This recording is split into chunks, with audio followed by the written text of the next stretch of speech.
Okay, so let me see if I can, I could probably kill that AC, but do I have everybody here? So this is going to be an update today.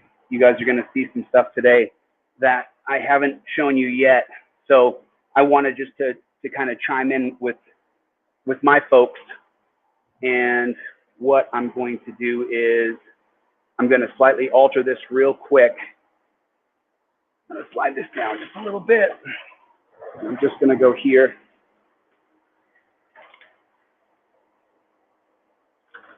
One second.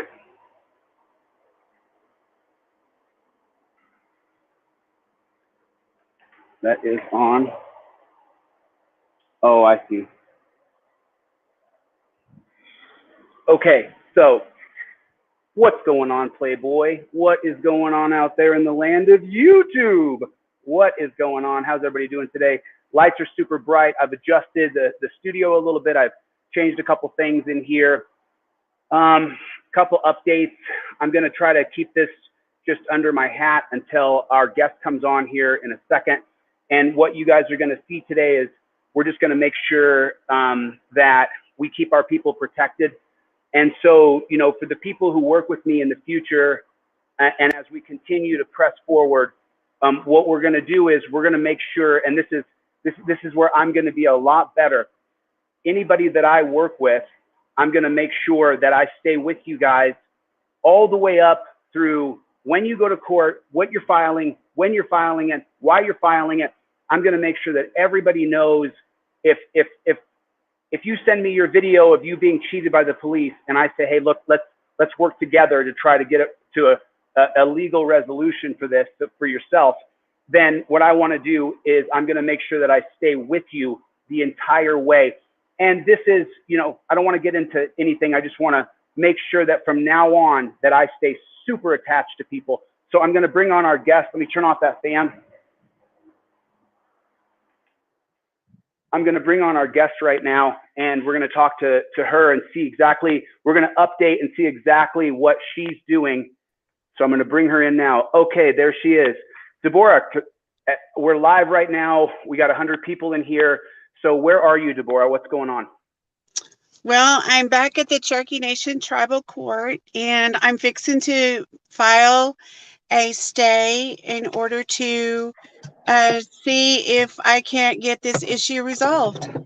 Right, right. So can you explain to us a little bit? So everybody, this is Deborough Rogers. You guys have seen the video of the cops beating her up, tasing her, charging her with a DUI, charging her with two felonies for driving her truck after surgery, driving from point A. She was actually going to bring somebody some food. She was doing something benevolent for someone else.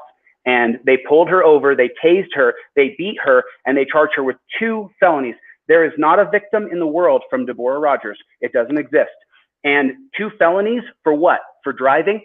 Literally for driving from point A to point B to bring someone else something to eat. So where are you right this minute, Deborough? Can you show us the location where you are? Yeah, I'm over here at the Cherokee Nation Courthouse once again, but they haven't upped it to a felony. I felt like they kind of tried to make me think they were going to, because on one of the documents where they gave. You're cutting out a little bit, Deborough. It's okay. She's going to be right there. She's going to be right there. She'll be right back, you guys. So she'll reconnect here in a second. Deborough is at the Cherokee Nation Court. Hold on, let me add her in here. There it is. So Deborough, you're back. We can hear you? Yeah, I don't know why. It seems like I have a bad signal, but I have full. It just, I don't know. Okay, so tell us where you are exactly right now, so that, because the thing is, you guys, at any moment, the state or the Cherokee Nation or the federal government can swoop in and arrest people without ever telling anybody. Deborough can be disappeared. She can be disappeared through a state action or the Cherokee Nation action or a federal action, and nobody will know where she is and nobody will know how to get her out. So for that reason, every single person that I help from now on, we're going to stay with you 3 days before trial, 2 days before trial, 1 day before trial, in the morning of. And now what we're doing with Deborough right now is we're following her. And Deborough, tell us where you are right now so everybody understands. Yeah, so I'm at the court, and you're right about that, because as we got close, I started getting sick to my stomach, because you just never know when, you know, you're completely innocent, but you can be charged with a crime, and then they're like, well, you can duke it out in court. And they don't realize what it does to your life when they do that. And did you ever receive all of the body camera footage? Did you ever get all of the discovery? No. Okay, so in the police report, it says that you were tased. Do you have the video of them tasing you in the discovery?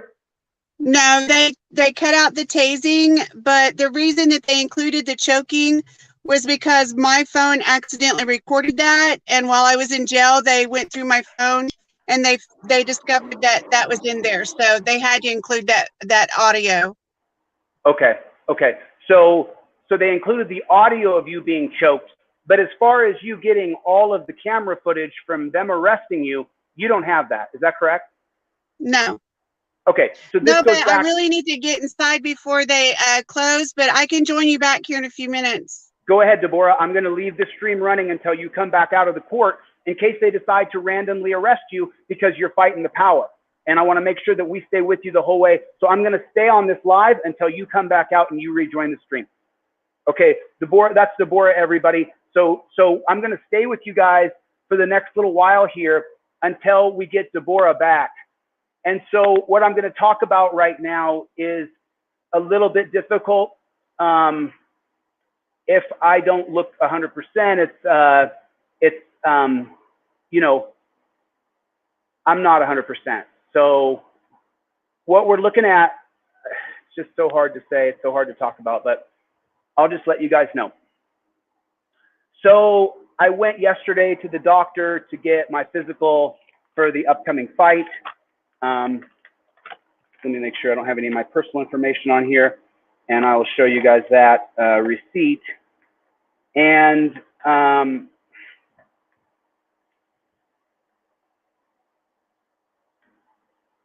okay, so I went to the doctor yesterday to go and get my physical and get everything that I needed done for the upcoming fight on September 24th, and I did not pass my physical. My blood pressure was 179, and my left knee is pretty banged up. And I've been keeping it a secret, obviously, because you know you don't want your opponent to know what part of your body is injured. And I'm going to go back to the doctor again tomorrow morning to see if my blood pressure has reduced from 179 down to an acceptable level. But the doctor told me yesterday that he will not clear me to fight with my blood pressure at 180. So I asked him if my knee was so damaged that I wouldn't be able to fight. And he said that your knee is not so damaged that you won't be able to fight. You just probably won't be able to fight in 4 or 5 weeks. He said, you're going to need the next couple weeks. I can prescribe you Celebrex, and I can give you a cortisone shot in the knee, and then you can continue to train through the pain, because I've been in pretty severe pain. People who know me that are close to me know these things, but I haven't told anybody else. And I did my crying yesterday, so I'm not going to do my crying today. I don't think it, in the world of pressure, just telling you guys what has happened with the doctor.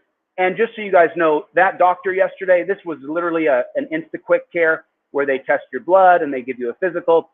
And that doctor sat with me yesterday for 45 minutes as I sat and sobbed because we did 3 different blood pressure tests. I couldn't get below 176.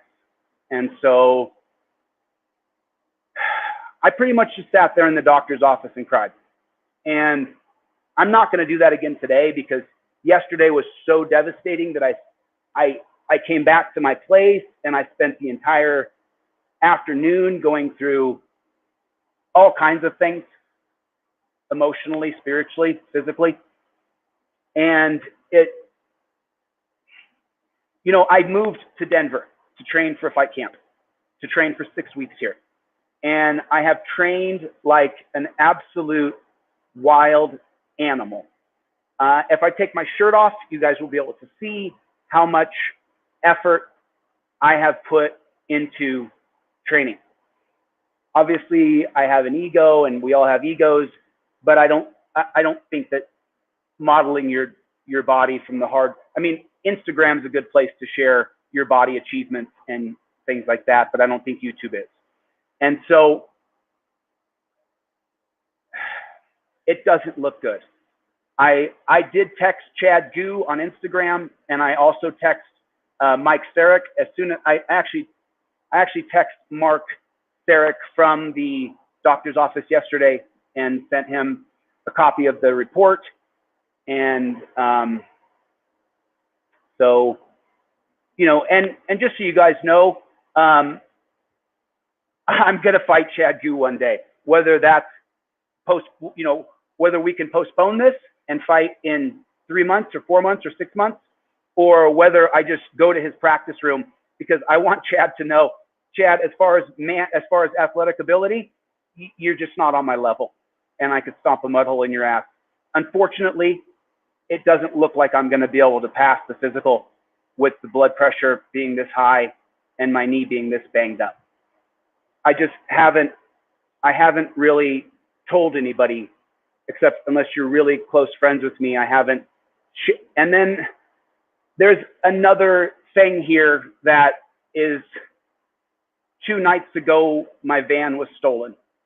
The van that I tour around the country in, my van was stolen 2 nights ago. So,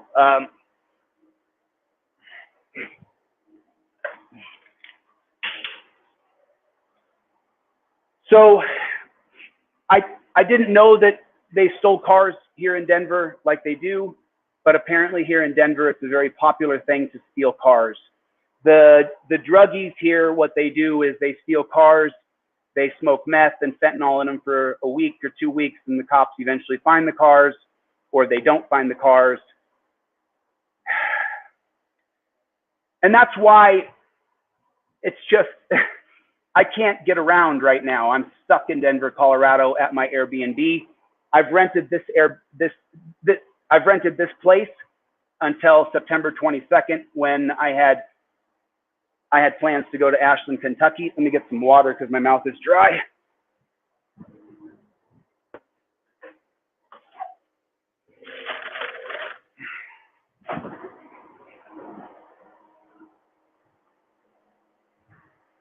So, look, I don't know how to really. So, the people who I've spoken with, my friends, there's people here who are professional fighters who I've spoken with, and I simply can't fight through my knee being this mangled. And the worst part about it is that it's not structural damage. What it is massive inflammation in between the knee joints. And what that has done is caused such inflammation that when you have inflamed cells, they just breed more inflammation cells. So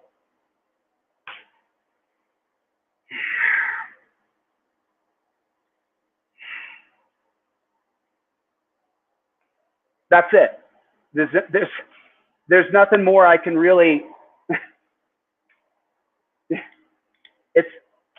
I'm going to go back in the morning tomorrow to the same doctor. He's not going to charge me another fee. Let me wipe my mouth off here. So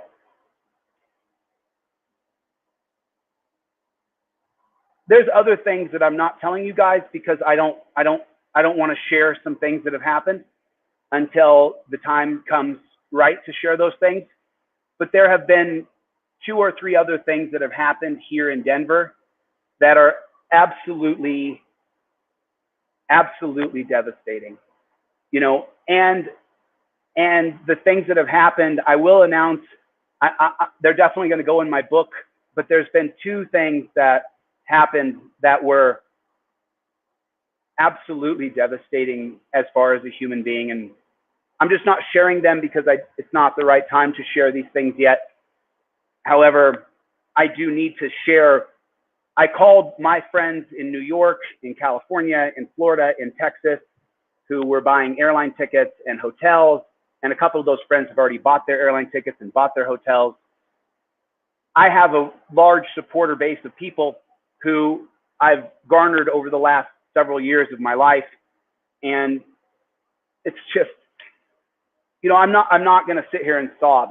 I already did it. I already went through it, and you weren't here to see it. And I'm glad. I'm a very emotional guy. Obviously, if my blood pressure is 179, I'm going through some stuff emotionally. You know, my van was just stolen night before. And so with my van being stolen and my knee not working, it's just, and there's two other things that have happened that I'm not going to get into. It just, the next door, the lady, the people who are renting me this unit here that I'm in, they're great people. They're really wonderful human beings. They're you know, my friend T, my friend S, my friend P, these friends of mine who were just acquaintances before I got to Denver, they have become friends with the amount of care and love that they have instilled in me as I've gone through this extraordinarily arduous process. And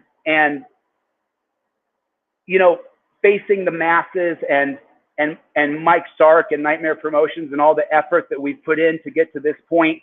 I moved to Denver to train at altitude at 5,500 feet to give me the best advantage I could in a fair fight. And the people who are closest to me, and I'm not going to list them, but there are people who are closest to me, have explained to me that the people who love me and support me will understand.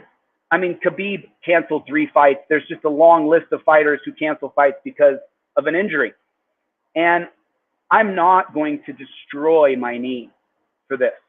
I'm sorry. I'm still fairly young. You know, I still have 40 years left, you know, God willing, that I can get through safely the next 30 or 40 years of my life. But I don't think that destroying my body physically for my pride, because I have a lot of pride, is the best course for me to take. I'm going to go back to the doctor in the morning.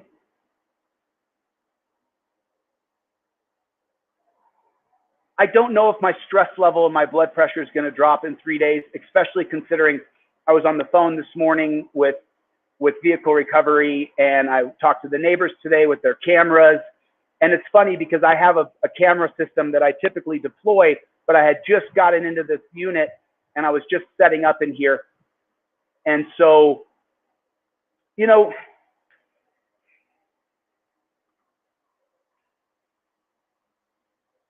I wanted to fight, and I still want to fight Chad. And if we can postpone it, then we can postpone it. If not, I'll go to Chad's practice room when I'm 100%, and I'll fight Chad straight up.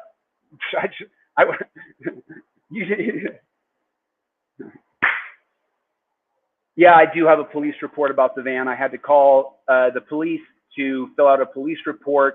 I had to jump through a bunch of hoops, and it's always difficult because you're dealing with a difficult organization in police, but they're the only ones who have a monopoly on authority.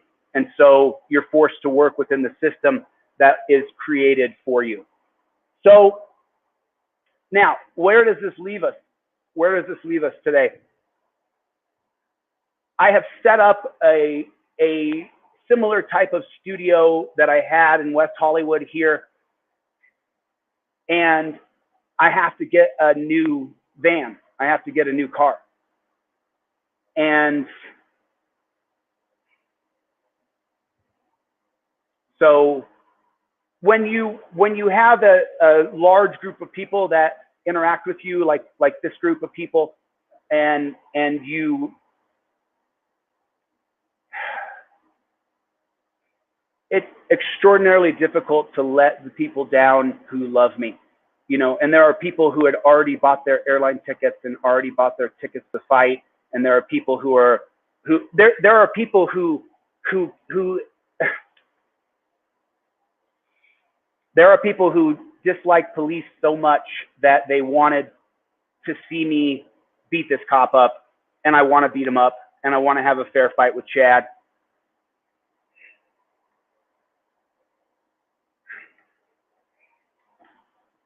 So I'm going to go back in the morning, see if the doctor told me straight up, I can't approve your physical with your blood pressure at 179, and I won't. And then we had a long talk about my knee where I kind of cried through it because it's a physical injury that I just I can't beat it. I mean, if you even knew, I could show you, but there's just, I've got tons of packs of ice. I've been icing the knee down every night, then going and training anyway, training through the pain. The swelling just keeps on swelling and keeps on swelling and keeps on swelling. So I cut all dairy, trying to think that maybe get the inflammation out of my knee. And then right when I think I'm starting to have a little bit of advancement, my van gets stolen from out front of where I'm staying. And that leads to a series of additional problems that I have to deal with now, like right now, that become the premier problem that I have to deal with. And so I just don't get a choice. There's no way I cannot deal with what I'm dealing with. You understand what I'm saying?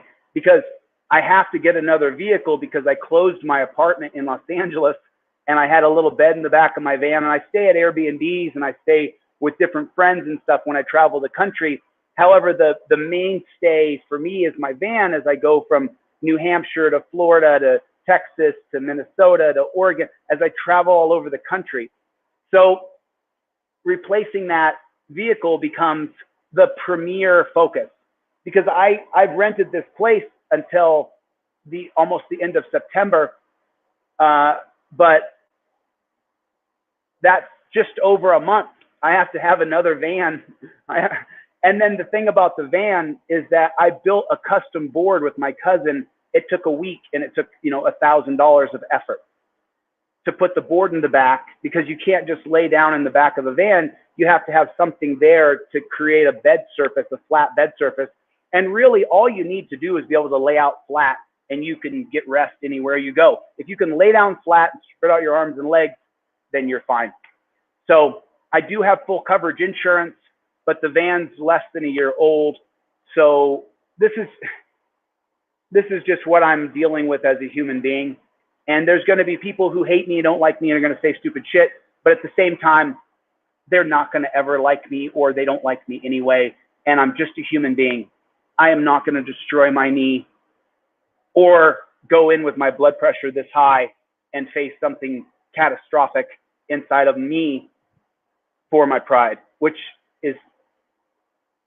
could use some work. So with that being said, let me bring back on Deborough. Deborah's here. Hey, Deborough, how are you? How you doing? Hey. So did you get your stay filed at the court? I don't know why, but I have full signal, but it seems like it's cutting out a little bit. So can you repeat it? I said, did you get your stay filed with the Cherokee Nation Court? Yes, I did. Okay. Do you have a copy of that? Can you hold up the stamped piece of paper so that we can see it? Yeah. Yeah, okay. It's just one page. And okay, cool. Cool. We got it. That's great. People don't need to know all your business. We can broadcast it later. We can see it. So now tell us a little bit about what that stay has to do with. What is that? So for people who are just watching, you were charged with a crime and now you filed for a stay as we investigate whether the Cherokee Nation has a legal charter with the federal government. Is that what the stay is about? Yes, because I'm challenging the jurisdiction of the court, and you know, the more that I study and the other court rulings that are similar to mine with other tribes that are in Oklahoma, and the more that I talk to other people who are challenging my, I guess, what I'm claiming, the more that I'm confident that what I'm saying is correct, and their courts have not been properly established, and so therefore they don't have the right or the jurisdiction to charge me with a crime. The United Ketua Band has organized their tribe appropriately. Their courts have been active appropriately since 1990, and they're the ones who should have my case. About 2 months ago, I did go before the judge, and I orally asked for a change of venue. I did state that I would like for my case to be heard with the United Ketua Band court, and he denied that and told me to file anything that I needed to file in a written motion. So that's when I turned around and filed the lengthy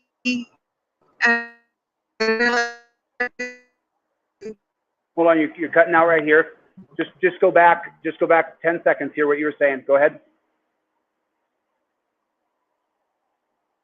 Are you there, Deborough? You want to cut out and come back in?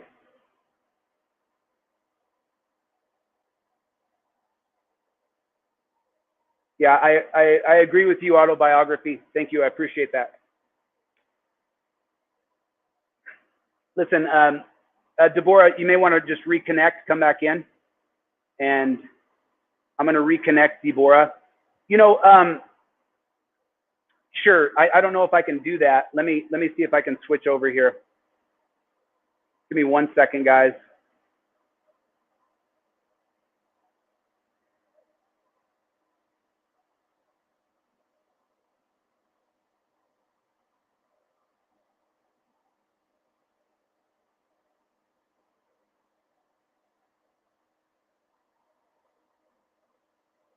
There we go.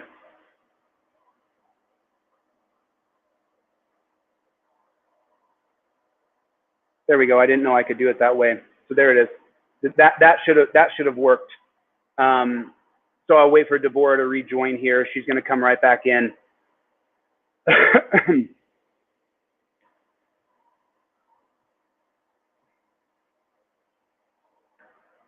Okay. So, okay, cool. So let me see if Deborough is back yet and bring her back in. Oh, she was there for a second. Now she's gone again.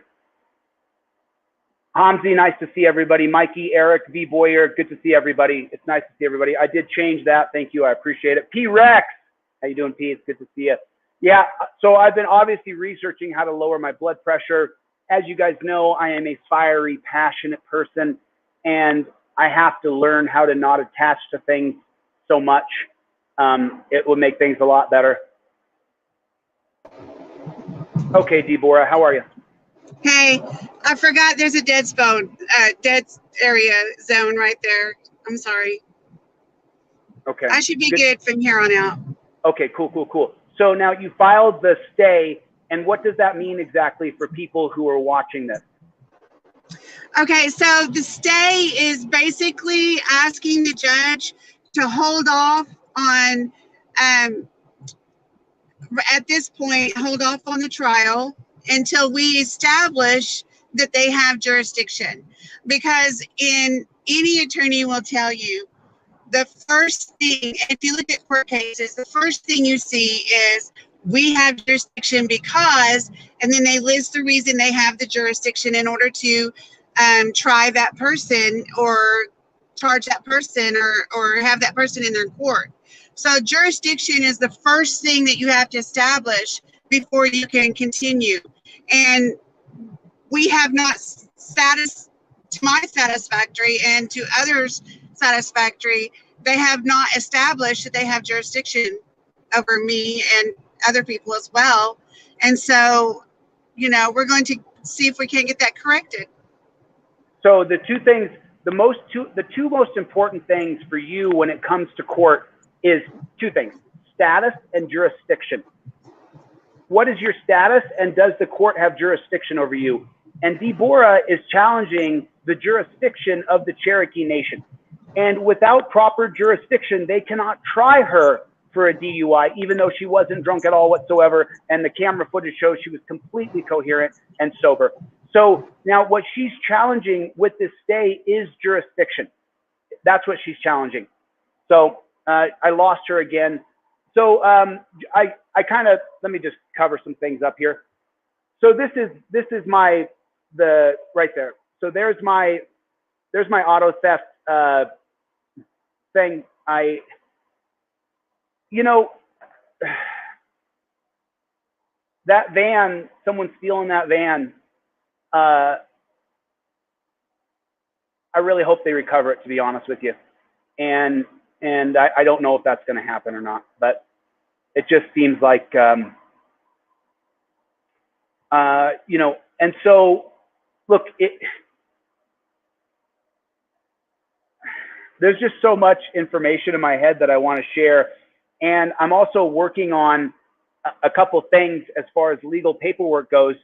And just so you know, when you go through a legal process like Deborough is going through, and the legal processes that I've started, it is an amazing amount of work. And the next legal process that I've started now with a different legal partner, who we have written a non-disclosure agreement, so I will not reveal who my legal partner is on this next venture. I literally have a non-disclosure, non-disparagement clause with that person. So when you go through a legal process, and I'm starting a legal process right now, it takes an amazing amount of effort, dozens and dozens of hours.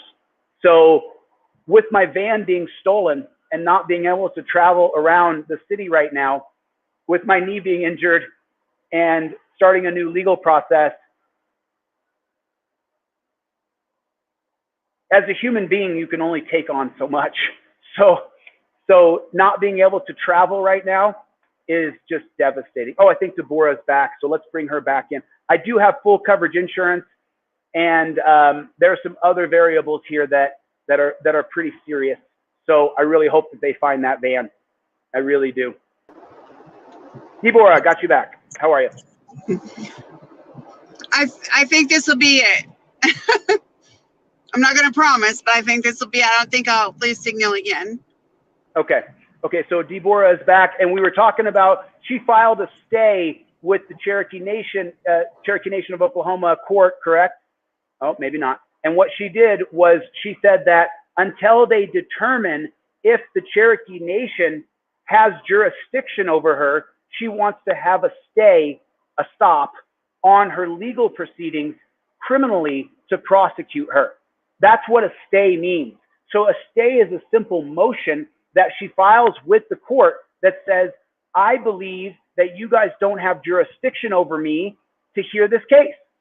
And so I'm filing for a full stop on everything happening until we determine through a hearing or multiple hearings whether or not the Cherokee Nation of Oklahoma has jurisdiction over me to try me for a DUI. And that's what we're dealing with. That's what we're dealing with. Oh, so that's what she was doing. So I did have insurance on my van. Obviously, it's not that. It's everything that I've put into it. It's the amount of effort I put to get the bed in there, to get the board in there, to get my seats out, to get my dash cam and my back cam, to get everything that I put together in there. It just, the amount of effort and it's I'm telling you, man, I don't think you guys understand. I spent yesterday just, you know, when you are gonna let down people, and whether I like it or not, my body not working and my blood pressure, letting down hundreds, thousands of people and not being able to do what I want to do, because I want to fight Chad. You know, I don't think he has any chance against me. I don't think he's athletic enough to hang with me, no matter how long he trains. He can train for 10 years, become a black belt. I don't think he'll be able to hang with me ever. He just doesn't have my athletic ability, which is in the top percentages of people who are athletic. Now, there's guys like Kyle Dake and Jordan Burroughs and, you know, Kyle Snyder, and there are guys who are simply on another level athletically that you're not going to beat. You're not going to beat Kyle Dake. I'm sorry. You're not going to beat him. Don't care how hard you train. And that's how I feel about Chad Gu. Chad Gu is not on my level. He never will be on my level. And there will be a day, whether it be this fight gets postponed and we fight in January or February where my knee can get better, or whether I go to his practice room in Kentucky and fight him there in just an exhibition. But I'm going to fight Chad Gu. I will fight you, Chad. I will fight you. And I can't wait to do it because I'm going to show you that you're not on my level. You'll never be on my level. Not ever. You never were. You never will be. And you're not now. If right now I had to fight that guy in the street, I would whoop him. Now, my knee is going to get mangled in the process, and I'll probably limp the rest of my life because I'll tear my MCL or my LCL or my ACL because my knee is just not stable. So this is how I feel because I've fought hundreds of men, and he hasn't.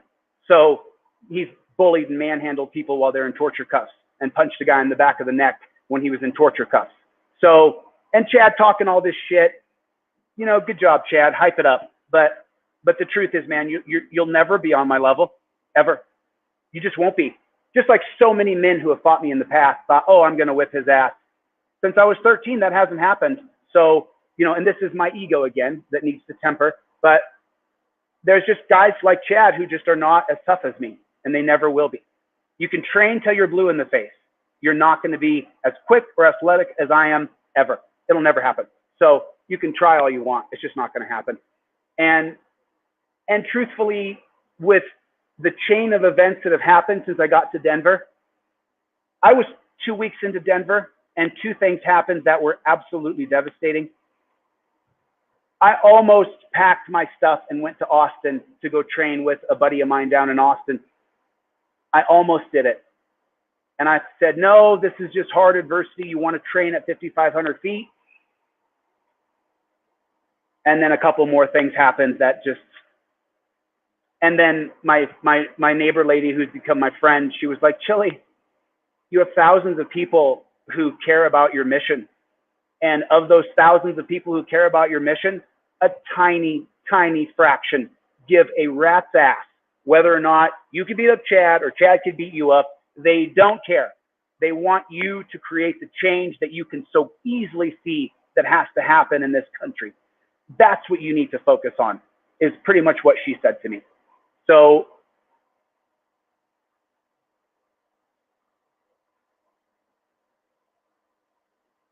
and that was the other part. I wanted to talk to Chad privately before I announced this. I texted him 2 days ago when I knew the knee, just my knee would stop bending. So I contacted Chad a couple of days ago, also to ask him if you know how his knee was, because his knee is pretty hurt. He could have a torn ligament. We don't know, but he doesn't want to let people down because the amount of pressure letting people down is overwhelming. So I'm not going to break down here crying. I'm just not going to do it. I'm going to hold it. I'm going to hold myself in check, because if you guys don't think that I'm upset, you're mistaken. It's absolutely devastating. To move to Denver to train, and then 4 things happen that are just body blow, body blow, body blow, body blow, and you're just, pretty soon you just don't have any air left, and then you can't even travel because you don't have a car anymore. And so this is a devastating talk to have with you guys, for me as a person. And so Deborah's back. Let's bring her in. Okay, Deborah. Yeah, I connected to Wi-Fi. It's much better. And I'm going to bring in also Younes here in a second. I'm going to bring, so go ahead, Deborah. So you filed that stay, which is requesting that the court cancel all proceedings until your stay is determined whether or not the Cherokee Nation has jurisdiction over you. Is that correct? Well, if he, so there's an option. He can grant the stay or he can deny the stay. So he has to make a decision, and the judge or whoever's the judge that's going to make the decision. And so they're supposed to email me. The judge was on the bench. Usually it's something that they determine kind of pretty quickly in that respect, because it is time is of the essence at this late hour. So they, if the judge would have been available, they probably would have gone ahead and made a determination. But we'll just have to see what they decide. Yeah. Yeah. So this stay is absolutely everything for Deborough. This stay that she filed today will determine whether or not the trial goes forward or not. And as you guys know from my Arizona trial, the cop presented no evidence, no video, no witnesses. He presented only his testimony, and the evidence he did provide in my Arizona case didn't prove his case, and the judge ruled against me. So her being able to postpone her trial until we know whether or not the Cherokee Nation of Oklahoma has jurisdiction over her is absolutely a whale. This is the deciding moment of whether or not she's going to get a fair shake. Yeah. So yeah, so we filed that, and now what we're looking at is, when do we find out whether or not they've granted your stay? Because your trial is supposed to start Monday, right? Yes. Okay. I would expect if it doesn't happen today, it would happen by tomorrow. Okay. Okay. But so you know, I don't know. Mm-hmm. I didn't hear what you said.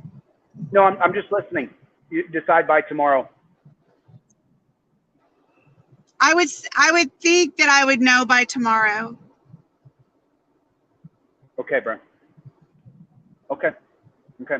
So now you're gonna head home, and what we're gonna do is I'm gonna check back in with you tomorrow. We're gonna go live again tomorrow. We're gonna talk to Deborough tomorrow to see if the judge or if the court has made any kind of determination on her stay. She has filed legitimate motions that show that the Cherokee Nation of Oklahoma has a recognized charter by the federal government, but they don't have an approved charter by the federal government. Whereas the United Kituwa Band, they have a legally approved charter from the federal government of America.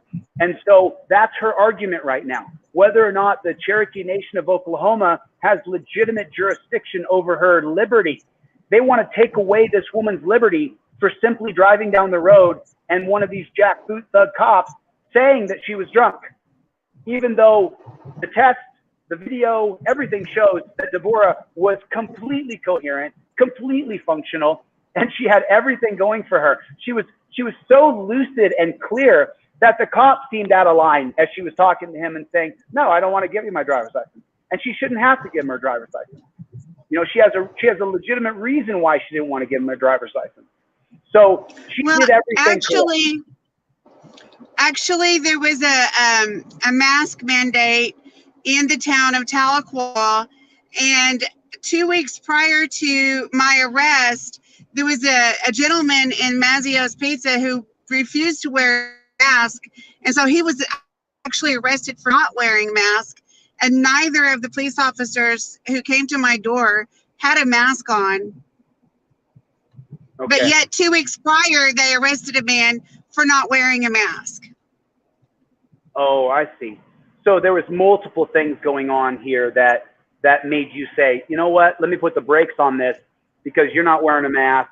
This isn't a legitimate stop. I didn't go over the line. There's no proof of that whatsoever. And so there was all these red flags for Deborough, and she's like, no. And then what happens, she sees all these red flags, and then they choke her, tase her, punch her, beat her, jerk her out of the car, choke her unconscious. And that video is just miraculously missing. So she still doesn't have the proper discovery.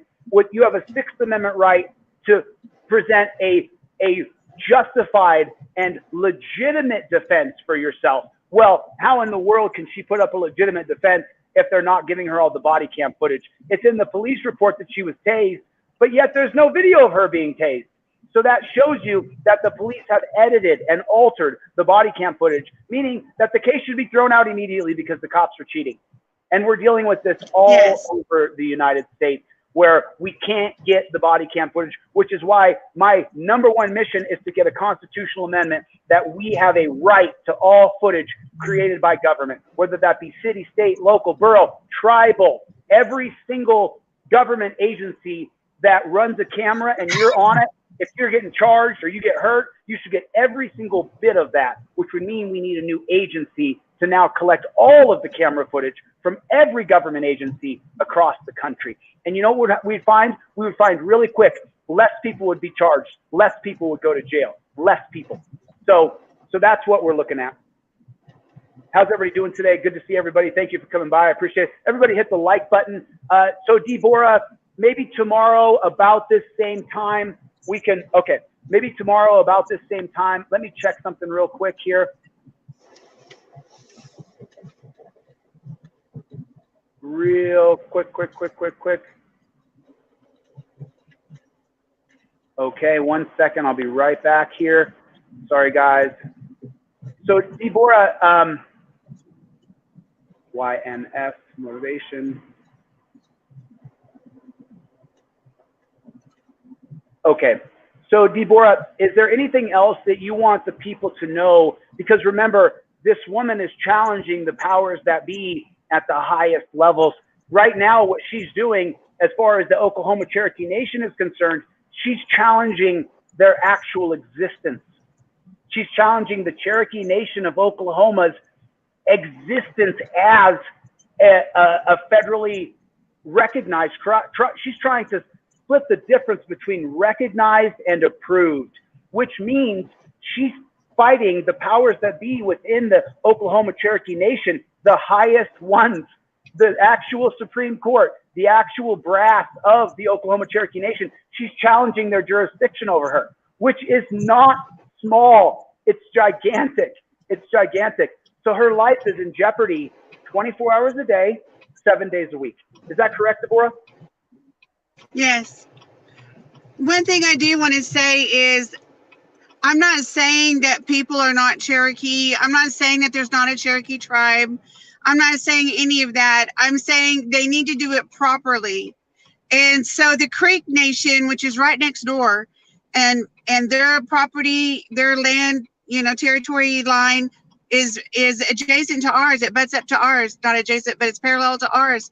It butts up to ours on, all down one side. And so they had to go back in and reorganize in order to have courts. And this was fairly recent. So the thing that I'm challenging is not unusual. It's not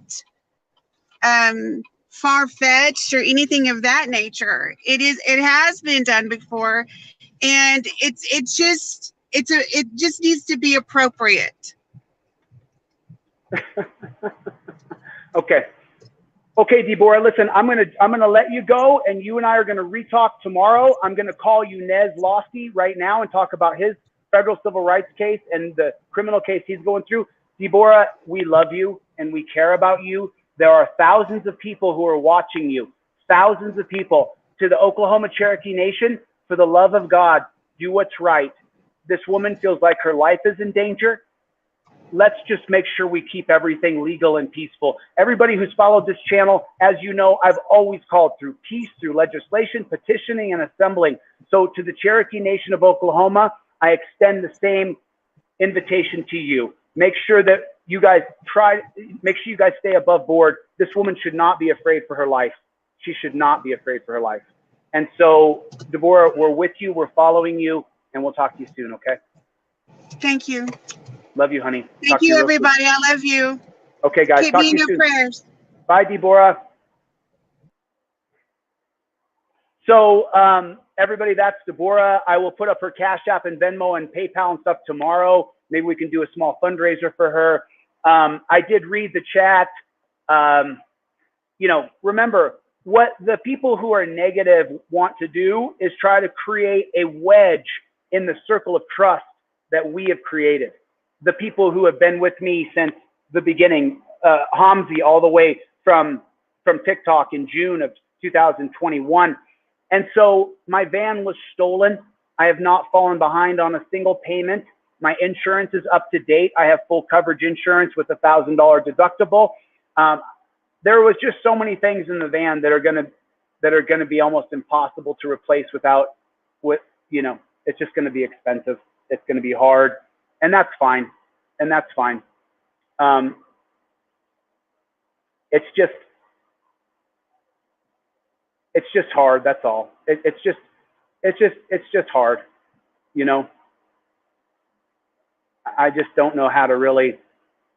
I don't know how I got that thing up on there. I don't know how I did it, but somehow it's on there. So let me get Younes on the line so we can talk to him.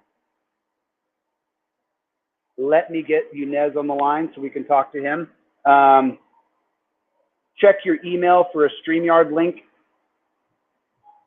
I'm going to bring Younes on right now. There's some things. So it's, I'm going to play with this a little bit later tonight and show you guys how to show different things on there.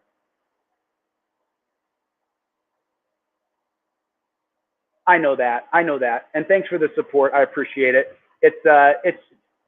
I'm going to have to address every single thing as we continue down the line. Thank you. I appreciate that. I'm trying to figure out does that work? If I hit the star button? Not really sure how it works. I don't know how to make that work. There it is. Okay, so that's how it works. Let me just call him on the phone real fast. I'm going to bring Younes on because I want to explain something that happened with his case today.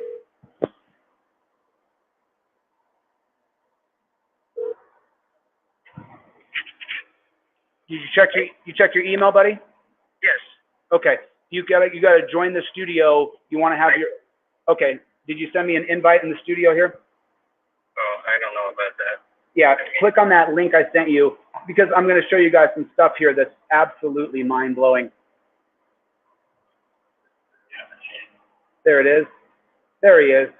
Okay, let me know when you're set up, Younes. So this is Younes Lafdi. You guys can look up Lafdi versus Holman, LAFD versus HOLMAN, Lafdi versus Holman. And that's his current ongoing federal civil rights case that he is in pro persona. We've gone, you were there a second ago, Younes, and then you disappeared again.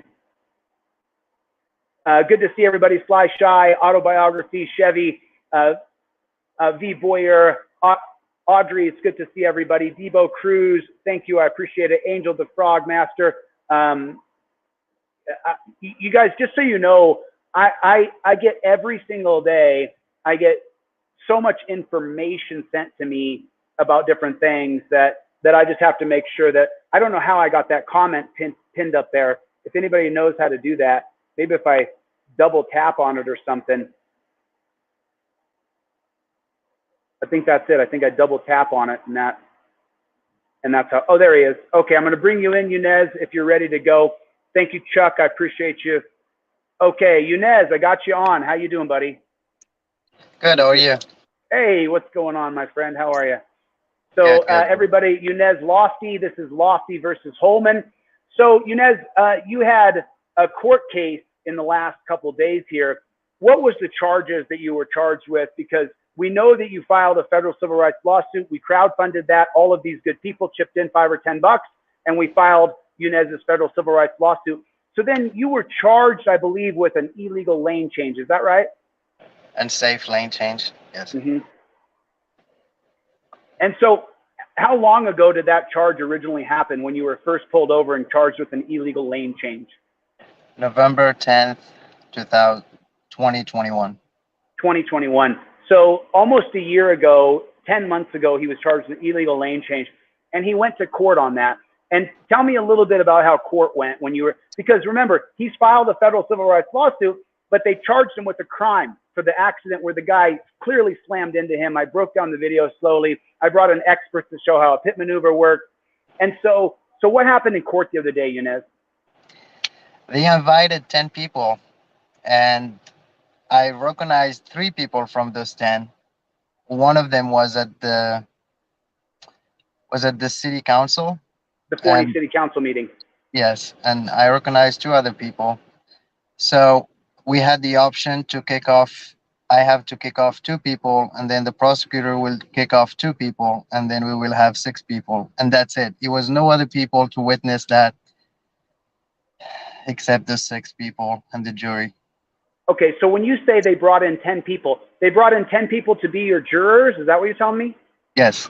Oh, okay, so you went to court and they had 10 people there, and of those 10 people, you recognized 3 as being a part of the Bootlicker Society. Is that correct? Yes. Right. So then of the 10 people, how many people ended up being on the actual jury? 6. Okay, 6 people. Okay, and so then what happened when you had your trial? Did they bring in witnesses against you? Yes, they had Holman, and they had the witness, and they had the driver. They were sitting next to each other. In the court? Yes. The witness who's going to testify on the driver's behalf, the driver who's going to testify against you, and the cop who wrote you a bunk BS ticket are all sitting together in... Yeah. Okay. So of the 10 people who are going to end up on the jury, who were those 6 people? Can you tell me a little bit about their backgrounds? One of them was a teacher. Her son was a police officer. One of them was a police officer. And I think 2 or maybe 1 was like a real estate. And I didn't remember the rest of them. And these are the people who are on your jury, the Yes. cop and the mother of a cop. 2 of the Yep. 6 people on the jury are directly involved with the police agencies. Yep. Okay. So now you put on a defense, and then how does that go? Do you prove, because we broke down the video, 20, did you show that the semi never cut off the other car so he didn't need to put his brakes on in front of you? Yeah, I did. And I also gave them the code transportation that shows actually reckless driving is the other driver who was slamming his brake checking me. And I read it to them. And then I asked Holman if he was aware of it. And he's like, oh, I don't know. I have to look at it. And I told them you can pull it up. I gave them the code of that section. Wow. Okay. And then, so long story short, the 6 people who you've chosen to be on your jury, they're gonna find you guilty no matter what evidence you present. Is that correct? They did, actually. I was so confident, but at the end I got shocked. They What do you mean? Well, I was so confident because I was showing that the driver was lying, and the witness, she also lied. She said that she was behind me the whole time, and I proved that she was not behind me the whole time. She was making actually a U-turn. And so when I asked her, like, did you see what happened before? She said she didn't see what happened before because she couldn't see I was in front of her. But then when we watched the video and I showed them the picture, by the way, they didn't allow me to play my video. You know what's crazy about that? The prosecutor played my video, me driving, and I was not aware of it until she played it. And she said, this is his video driving, showing what happened. But then when I wanted to play my video, she objected to that. And I was not able to play it. The video from your car, the reason why you have a dash cam is to show what happened in any given situation. It's the reason why we have body cams on cops. So you have this dash cam so that in case there's a legal problem, you can present the evidence, and they denied you to show your evidence. Yeah, they said because I told them I had it on one video, and they said that I was editing it. I'm like, I didn't edit anything. I just have a video attached to another video, and it's like you can see the timeline going through the video. But I Wow. was denied. So Wow. I was relying on the video like 99%. And then when they deny me that, I just had to use what I have, and it's pictures, and then like some few things I took showing that David Holman violated my rights. He didn't even know what's the Fourth Amendment. When I read it to him, he's like, "Oh, I have to look at that too." He didn't know what exactly the Fourth Amendment mean. Okay, so just to give a recap here, Younes has court. He's not allowed to present his video evidence that shows that the car did not need to slam on the brakes at all. The semi was already to the other side of the underpass. I broke down the video myself, frame by frame. So I know that the semi, that the person who caused the wreck, he said he had to slam on his brakes. The semi was all the way through underneath of the overpass. So he gets railroaded. They give him 6 jurors. 2 of them are related to cops or are cops. The other 4, whatever, because so he gets found guilty for an illegal lane change or an unsafe lane change. And then here's the part where part of the mission of this group of people is to get cameras and audio in the courtroom. So then when Younes and I spoke, I said, make sure we're going to file a notice for appeal. We're going to get that notice for appeal filed. And I need the transcripts so I can read them, Younes, so I know what happened in court. So I say to Younes, do me a favor, head down to the clerk's office and give me those transcripts. Tell me a little bit about how that went, Younes. Okay, so in order to appeal, you have to file for the transcript, and you have 10 days to do both. So it will take them 10 days to respond to you with the transcript, and then it will take them 10 days to respond to you with the appeal. So I asked about it. I said I need like audio, if I can get the audio, and then I said that I need the transcript. I asked for the witnesses' names because I was trying to see if anyone was related to the other driver or Holman or just to the city council. And I received a call today. They told me that there's an audio. I went and I picked it up. An audio recording of the entire court hearing, correct? Yes. Okay. And So what did you have to pay for that audio hearing? I had to pay for that one $5. Okay, cool. Flash USB. And you're talking about 3 hours of transcript, 3 hours of talking. And then for the transcript, they told me it will cost me $2,210. I was like, can you say that again? $2,210. And she said I have to pay it today in order for them to submit it so they can get it. And then it's still going to take 10 days. So if you want to appeal, you have to pay $2,210. And then you have to have like a motion for that to appeal. And then wait for the judge, see what they're going to say. So it's going to cost Younes, if he wants the transcript, for him being charged with a crime, for him being forced to deal with this court that has jurisdiction, for him to have to deal with this, it's going to cost him $2,200 to get a copy of the kangaroo court. Now, he got the audio, and he can sit there for the next 2 or 3 days and slowly but surely transcribe each and every word himself. You got an extra couple days on you with your wife and your kids? Do you have just 2 days to sit around and do transcription? Before actually I got with you in the phone, I was listening to it. It not all of it is clear, but I had the headphones on, so I'm listening to it and listening to it and listening to it, and I will do my best. Right. And how clear is the audio? Can you hear every word being spoken? I can hear some, and some, because there's times when the judge will I had to go, me and the prosecutor, talk to the judge. We we cannot hear that. So the judge was talking to us like quietly, and then I didn't realize that either they moved the microphone, switched it to the other side, so they didn't have to hear that.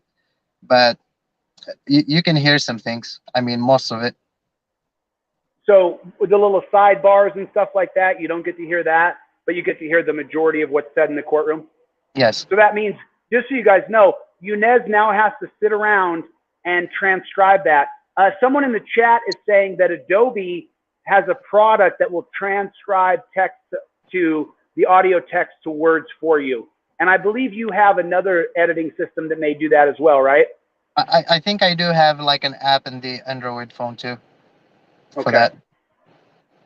Well, you know, if the sidebar is not recorded, then we don't know what they said. And Younes needs to know what's said in every single part of his criminal case against him, or you're hiding part of the court proceedings, and we don't want that. We want to be able to get the transcripts. And so it's, you know, right here, you know, as you guys know, the people who followed this channel for the past 6 months or a year, what we talk about is we need to get our cameras in the court, and we need to get audio recordings in the court, because it should be as simple as the microphones are all centered onto one thing. You put your phone in there and you get a complete audio of every word spoken by every person that has to do with your criminal proceeding, and you can transcribe it yourself. And the transcriptions should be free. You shouldn't have to pay when they're charging you with crimes for you to get a copy of your transcriptions.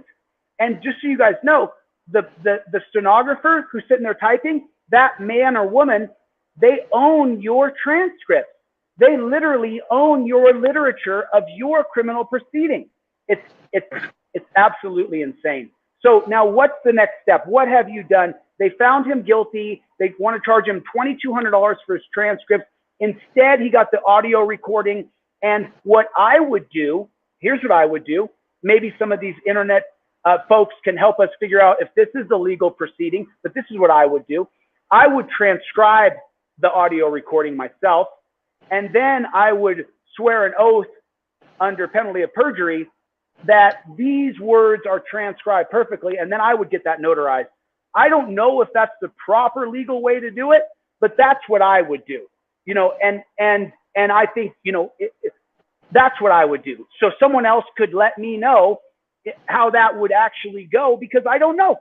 I don't know. This is my first year doing litigation. This is my first year being involved with others and trying to assist them in their pro persona court cases. And so that's right where we are right now. And he has to be able to transcribe all that audio. So hopefully the program you have does that easily. I hope and pray that it does. I'm also looking for an attorney. Oh, you're looking for an attorney in Dallas? Yeah. Yeah. I want. I mean, I want to fight it, Chille. This is not fair. This is not justice. When I can prove that the other guy, he break the law, no one is above the law. He broke the law, and they don't do anything to him. And they also, the prosecutor, she played my video without, you know, me looking at it first, because when I wanted to play my video, she said I didn't look at it. So how can you play my video without me looking at it, and I can play my own video? That doesn't make sense. So you got totally screwed is what you're saying. Yeah. That's what you're saying. And, you know, one advice I want to give is you can be as smart as you can, but if you don't really know the law, I think you need always to find like an attorney to represent you, because they play games with you. And now this is a confirmation for me. It's not about justice. They play games with you. They just, because I filed the civil rights lawsuit, they want to stop me, you know, they want to make me guilty. But what about the other guy? If I'm guilty, the other guy is 100% guilty too. You know, where's the justice? Right. So you close your eye for the other guy, but you open both for me? So there, you know, Younes has his perspective, and there's a double-edged sword with getting an attorney, just so you guys know. There's a double-edged sword. And there's one part of it, you're going to have someone who's got an education and they learn the things that I don't know. There's attorneys who know a lot more than I do. I'm just learning as I go here. And you're going to have a certain level of knowledge and court procedure that attorneys are going to know better than people who aren't attorneys. However, you're also going to get attorneys who will try to completely handle your case. Won't let you testify. They won't call certain witnesses. They won't give you your transcripts. They won't give you the video evidence they get from the prosecutor. There's all kinds of problems when you hire an attorney. It's just a fact, because they want to completely handle your case. And so they think they know best. And remember, most attorneys, 90%, they just want to be in the top 1% of earners. They just want your money. And then they want to get this case off their load as quickly as they can so they can take on another retainer with more money. So, you know, the fact that Younes hasn't had an attorney and he's made it this far it's great, because whether he'd had an attorney or not, they would have found against him. They would have found him guilty because he filed a federal civil rights lawsuit case. They would have found against him. It wouldn't have mattered if he had an attorney or not. They would have found against him. Now, the attorney may know some tricks to help you in the court proceedings that I don't know. And I'm open to the things that I don't know. However, I think that since Younes has gone this far down the road, and in his federal civil rights lawsuit, I believe the last thing they filed was said that your service wasn't done properly. Is that right? Yeah. Right. Right. And then there's this big rumor going around with all the people who hate me that your case was dismissed. Is that true? No. No. No. So you do have an ongoing federal civil rights lawsuit against the city of Forney, David Holman, and Beta Male Smith. Is that correct? Yes. And the service was not done improperly. Is that correct? Yeah, that's what they think. Right, right. So they wrote this. The opposing attorney replied to Younes and sent him a letter and said how the service was done wrong. It wasn't done wrong. It wasn't done incorrectly. It was done exactly legitimately. When I did the service for Younes and I dropped it off in the city attorney's office with the receptionist, that's a perfectly legal service. Right? Right, Younes? Is that correct? Yeah. She works there. Your ongoing federal civil rights lawsuit is still active. Is that correct? Yes. Right, right. So then that means that the service could not have been done improperly if your lawsuit's still going, because they filed a motion to dismiss based on an illegitimate service. So if your case is still going, then that means the service was not illegitimate. Is that correct? Yes. Yeah, yeah. Okay. So there it is. There it is. So they completely railroaded Younes today, or yesterday. They railroaded him. They found him guilty. They refused to see his evidence. It's a total kangaroo court in America, as per usual. The reason why the prison graph looks like this in the United States of America is because you are not getting a fair shake in court. You are not getting a fair shake in court. Why does it go like this? Starting in 1968 with the war on drugs in Terry versus Ohio, there it is. And Younes got railroaded today. He's not going to get a fair shake in court. They want to put you in a dungeon. That's their goal. And so we can see it. We get to see it firsthand. Exactly. Younes was cheated. They put a cop on his jury. And then did you ask, because remember, David Holman was talking to the guy who actually caused the accident, the cop on the scene. He was talking to the guy on the scene. He was calling him brother and pal and friend, right? Did you get a chance to, buddy, he was calling him buddy. Did you get a chance to ask Holman if he knew that guy? Yeah, he denied. He denied that. But I mean, I pointed to everything from, you know, can I text it to you? Like, who says that to a police officer? Can I text it to you? Did you get to question the witness whether or not he knew Holman previously? They deny that. The witness, I didn't ask her if she knew Holman, but the prosecutor asked them, and they deny that. So Holman also said he didn't know the guy that caused the accident. Is that right? Yeah. and the witness and the guy who caused the accident said that he didn't know Holman, right? Yep. But then during the accident, he said, "Hey, can I text it to you?" And apparently they had just met, right? Yeah. So then how can you text somebody a copy of something if you don't have their phone number?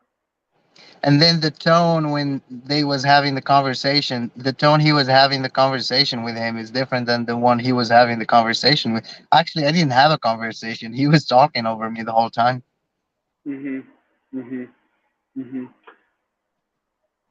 So now, as we move forward here, what do you know what the next step is? Have you filed a notice of appeal? Have you filed that notice of appeal yet? Not yet, because I'm looking for an attorney, because I want to do it this time the right way. Because in order to appeal, you also have to sign a bond, and and you pay $2,210. That's you know, I have to make sure I do the things the right way. To appeal, you have to sign a bond? Yeah. What does that mean exactly? You have to sign a bond that says something, I guess. I'm not sure exactly, but that's all I heard. You have to sign a bond. Does that bond tie to your freedom, to your liberty? I'm not sure exactly. That's why I'm looking for an attorney. It's like I need more knowledge or more detail about it to make sure. All I know is you have, in order to appeal, you need the transcript and you have to sign like a bond, and then you need a motion first. But did you file your notice that you're going to appeal? Have you filed that yet? No, not yet. Okay, so I think we have 10 days, right? 10 business days? Yes. To file your notice that you're going to be filing an appeal. So then you and I will get on the phone in the next 24, 48 hours, and then we'll slowly work together to make sure that we get the notice of appeal set up properly, and that we then go down. And then what I want you to do, Younes, I'm not sure if you got a chance to see Deborough, but from now on, every single thing you do, I want you to have your video out. I want you to video record every step. Any place you can actually record, I want the people to be able to follow every single bit of your process, every bit of it. That's what I want to get done. That's how I want to do it.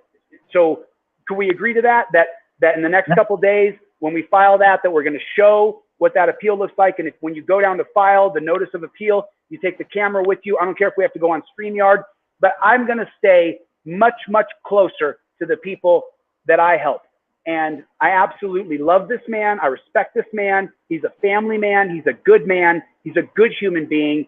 He's not a wasteoid. He's not a recovering drug addict. He doesn't have a criminal record. Doesn't have any violence in his record. This is a good man. This is a good man. And he was railroaded by just arrogant, pompous, violent thugs. And it was for that reason, when I saw his videos, I was like, dude, you have a federal civil rights lawsuit. And since then, Younes has worked tirelessly to learn the processes, to learn the filing. I mean, you have no idea. Younes comes from another country. He doesn't really understand the customs and practices that we're supposed to do here legally. He is spending hours on the internet learning how to do these processes, learning how to fill out his paperwork, working with me on the phone. He is, I mean, this guy's working. Something funny. You wanna hear what's funny? Yeah. I asked David Holman, like, why did you call the other guy buddy? And you had a higher tone with me. He said because he didn't like the way I was talking to him. That's and then when we talk about why I was detained, he said for officer safety. But Harry, when he was talking about the syringe, I said you told Smith that I had a syringe in my waistband, my pocket. I said you searched me, you pulled my keys from my pocket. So why you didn't pull that syringe from my waistband? And he said, well, at that time I didn't feel like I was threatened. He didn't feel he was threatened, but he felt like he had to put me in handcuffs and torture me. It's just preposterous. He didn't like the way I talked to him. you were so docile. You were so calm. You were so warm. You invited him into your truck. He said he put you in torture cuffs because he didn't like how you were talking to him. Yeah. What part of the video did you have any kind of oh, you laughed. You laughed when he suggested for the 4th time that you had been drinking at 9 in the morning as you have your conservative parents in the back seat. You laughed. Younes, it's your fault for laughing at being drunk at 9 in the morning. Right? You know, I told him when you told me to get out of the phone, I had the right to say no. Like, you can say get out of the phone, but if I don't want to, I don't have to. You have no right to take my phone away. And that's when I told him the Fourth Amendment. And he's like, oh, I have to look at it. I say, first, did you know what's the Fourth Amendment? He said, yes. And then when I read it to him, he's like, oh, I have to look at it. Yeah. Like, yeah. Alan Hubbs just made a joke. He said, come on, man, look at him. At 9 a.m., he's wasted. Alan is a big supporter of this channel and a big supporter of what we're doing here. Thank you, Alan, for your comment. And let me just chime in on this. The reason why I said Younes isn't a recovering alcoholic or recovering drug addict is because the stigmatism of those who are bootlicking status quo people will say, oh, well, he's just a drug addict. He's just an alcoholic. And what I'm saying is that Younes is not a recovering drug addict, not a recovering alcoholic. Those people who are in recovery deserve a chance at redemption and deserve to be believed the same amount as Younes. I know because I've been to dozens of NA and AA meetings, and what I found by going to those meetings was that when you take a human being and you dump them into poo, when you pull them out, they're covered with poo. But then when you rinse that person off and you shake them out, you know what's there? A good person. They just got addicted to drugs. Could have been by no fault of their own, by prescription pills. There's a myriad of ways someone can become an addict in our country, mostly for pain relief. So I don't want anybody to think that I'm downgrading anybody in recovery or saying that they're not worth being believed or they're not worth getting justice. And I appreciate YT Pays for pointing that out to me. I don't believe that at all whatsoever. There are people in my family who are in recovery that I support 100% for them to get back on track and back on mission.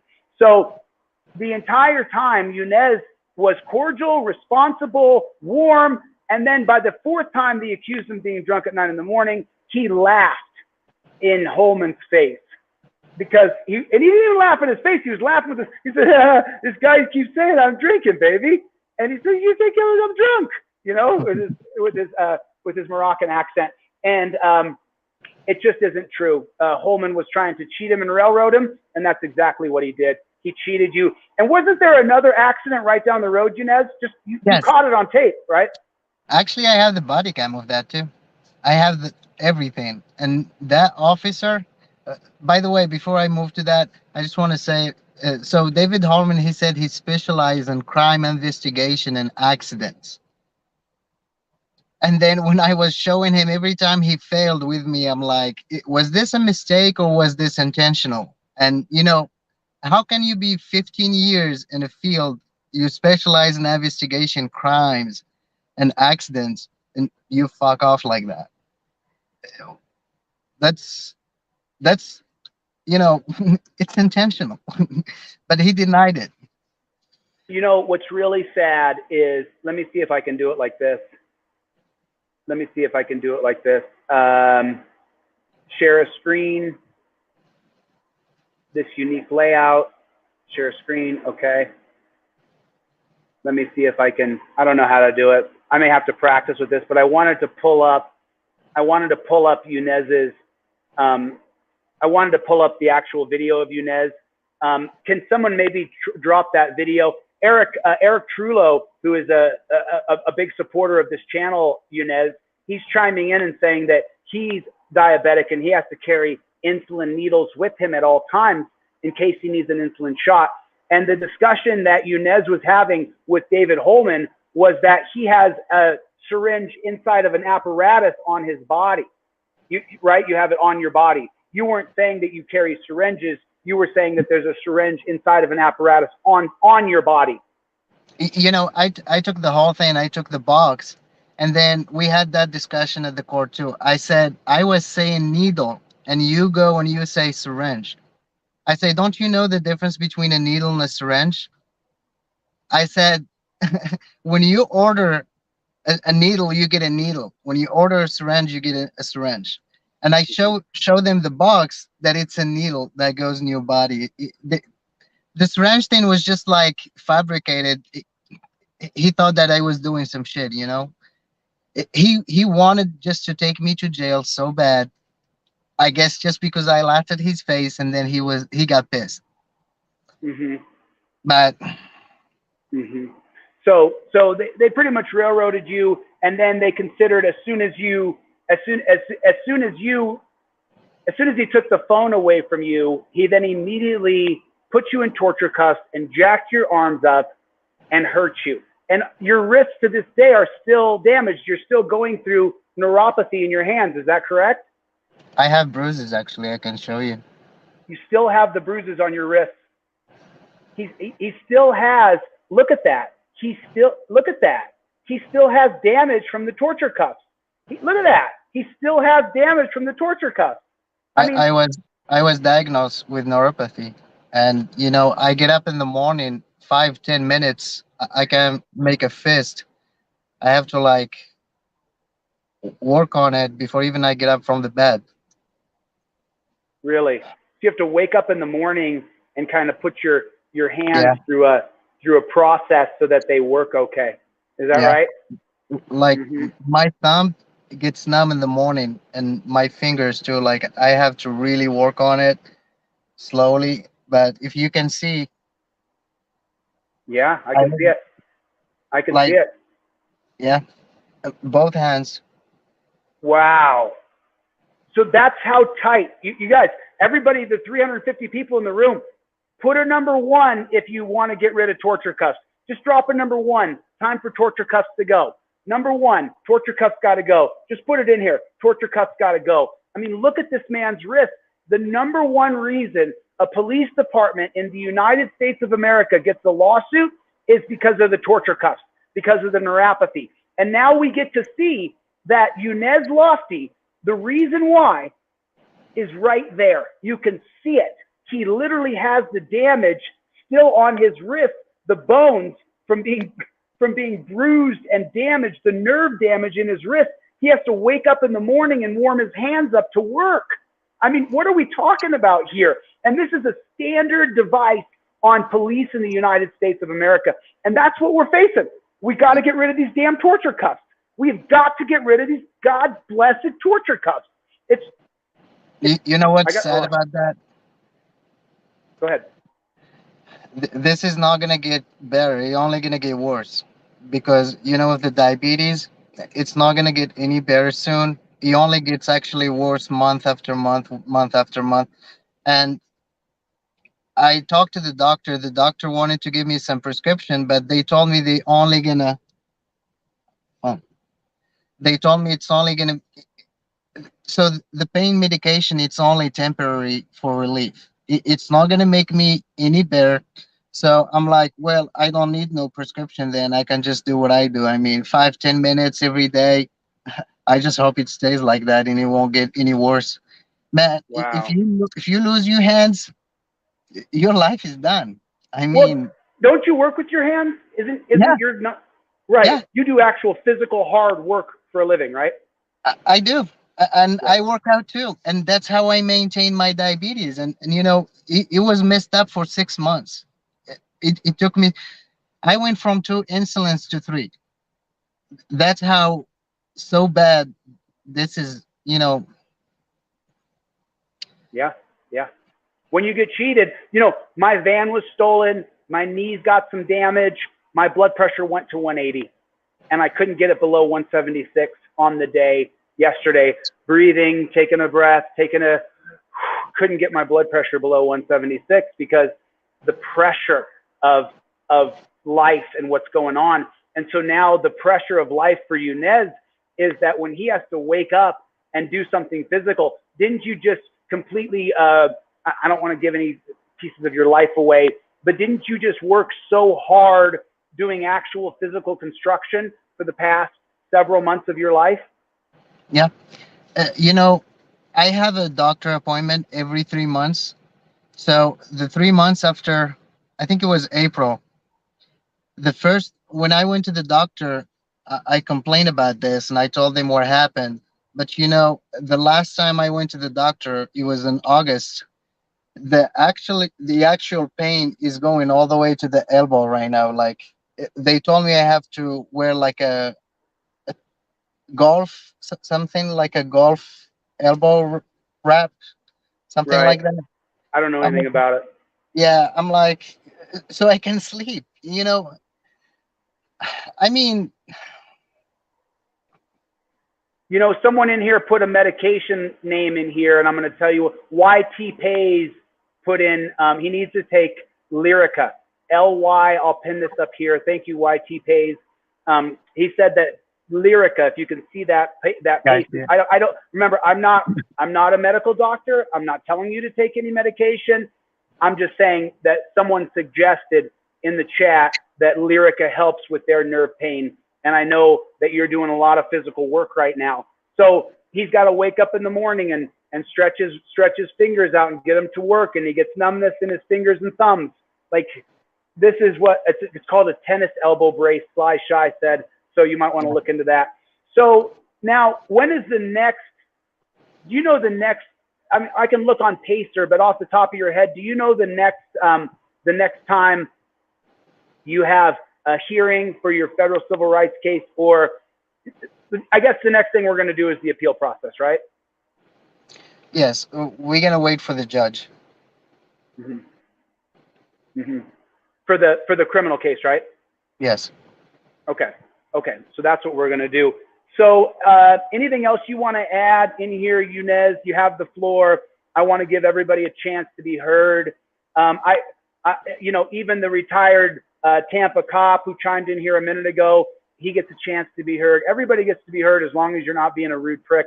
So is there anything else you want to say right now to the people? Because remember, these are the same people who crowdfunded the original money to file your federal civil rights lawsuit. Is there anything you want to share with anybody since you have the room with, a few hundred people in here?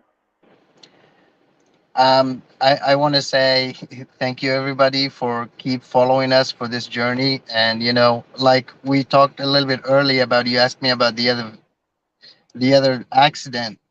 I have the full video of the accident and the police officer explaining to the other two drivers that if he does a report, it will go actually to your criminal records, to the DMV. And they didn't do none of that. He didn't write a citation. He didn't make a report. He just told them exchange information. And he even took it. One of the guys, his truck was towed because it was leaking. The radiator was leaking, so they had to tow it. And then the police officer gave him a ride. I mean, how nice is that? And then you see a complete different two people, how they take actions. Because Right. I told Holman at the court, I said, how often do you give a citation or do you detain someone when you actually hear that it was just a minor accident? I mean, the purpose for me calling 911 is just because the guy told me, fuck, he cussed at me, and then he said, just call the cops. I'm like, okay, well, you don't want to talk anymore? I will call them so we can exchange information. But Right. I say, you went from actually to de-escalate, you just escalated things from the beginning, and Yeah. you took it all the way up. Yeah. Yeah. So everybody, Younes Lafdi here, you can look up his case, Lafdi versus Holman, in the Federal District Court of Dallas. And that's going to be LAFDI versus HOLMAN, or is it HOLE? HOLMAN. Your Holman's last name is spelled HOLMAN. Yes. Okay. So you guys can look up his ongoing federal civil rights lawsuit. Thank you for your time, Younes. Really appreciate it. Dude, love you, buddy. Love you, man. Love you, miss too, you, man. Can't wait to see you again. Hopefully I'll get down to Dallas when I get my vehicle replaced or they find my car. And then I'm going to come back down and say hello to everybody and get back down to Big D. Thanks for your time today, Younes. Everybody say goodbye to Younes. Thank you, Younes, for coming. Everybody. Appreciate you, brother. Later, man. Okay, so there's that. So that's what Younes's case. And I'm actually going to pull up the. I'm going to work on this tonight. I'm going to do a live stream later tonight, probably in the middle of the night, and just practice how this StreamYard thing works, because a lot of people use it, and I need to take more advantage of it because there's more people who can learn more if I just present the items right here. I would have loved to pull up Younes's video. I just didn't get the chance. So so that's where we are. That's a little bit of an update on what's going on in my life and what's going on. No, I still got Charlie. Charlie's still right here.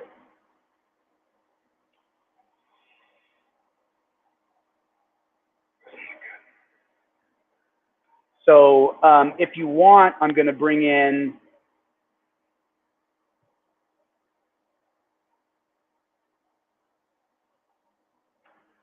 lots of text here. Lots of text. So thank you guys for texting me support. I appreciate it.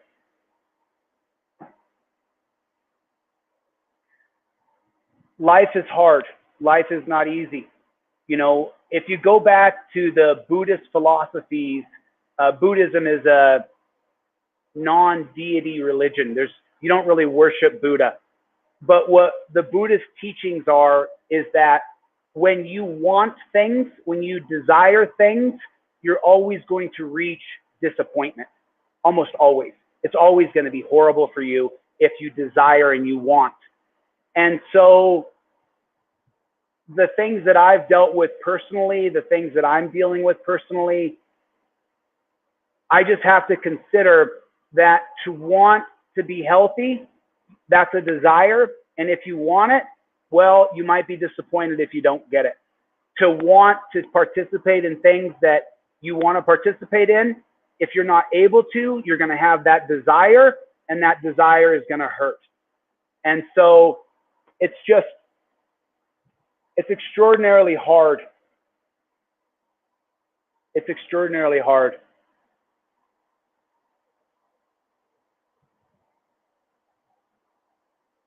So this is just a hard talk with you guys. It's just a hard talk. You know, my car was stolen. My van was stolen 2 nights ago. That's why I haven't been here. My physical yesterday failed, and I'm going to go back in the morning and see if I can pass the physical.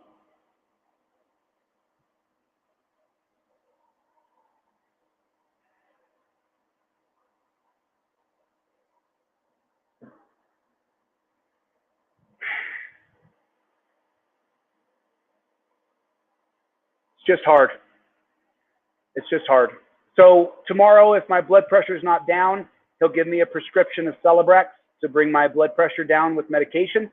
And then and that's probably the worst part. You know, someone just said something, and it's like, you know, unless it's you, you don't really understand. And let's be honest.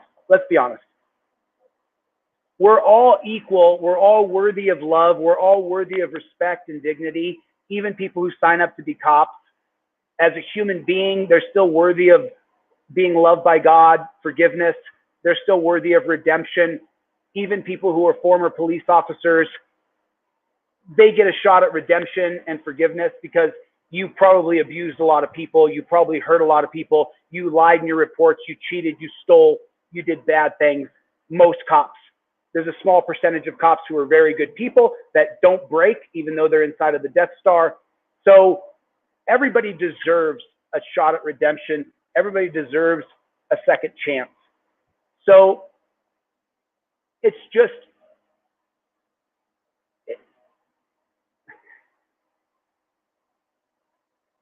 it's just hard. It's just hard. And it's hard to forgive other people. It's hard to forget things. It's hard to get through things. You know, you're a person with pride and ego. And those two things, pride and ego, as we saw previously, people who I helped, as soon as they got a little adversity, they broke. And So I'm dealing with my own sets of adversity inside of my head and inside of my heart, and my van being stolen, whether I like it or not, is devastating for me.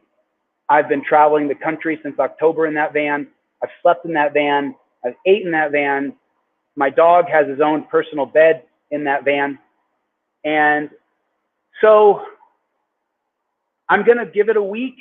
I'm going to hope that the people who have monopoly on power, the police, I'm going to hope that they find the van abandoned somewhere. Hopefully it's not full of meth and fentanyl, because the girl I spoke to yesterday down at the restaurant, she told me that they did recover her car after about 10 days, but the car had been totaled because they smoked meth and fentanyl inside of the vehicle. Apparently, the fentanyl goes into the lining of the car, and it can make you deathly sick and even kill you. I didn't know that. I'd never heard of that before. So maybe if someone else has heard of that, you could tell me about it. But I do have full coverage insurance as $1,000 deductible. It's the stuff that was in it. It's the bed that it's the shoes. I had a few pair of shoes, my chargers, my dash cam. There was things inside of that van that I'm just not going to be able to replace right away. It's going to take a little bit of time. And so, you know, yesterday, with the culmination of all four things that had happened in Denver that were absolutely out of my control, that I had no control over, yesterday was, as far as like a hard day in life, yesterday was probably one of the top 10 hardest days for me, because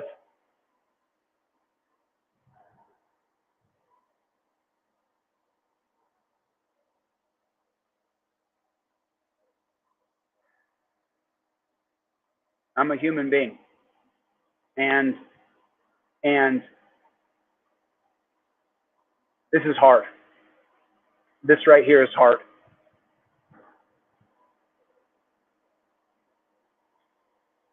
So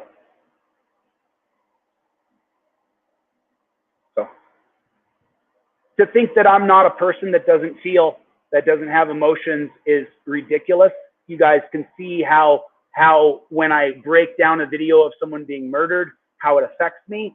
And what I'm going to have to do is I'm going to have to detach emotionally from some of these extraordinarily difficult things. Thank you, Travesty. I appreciate your support.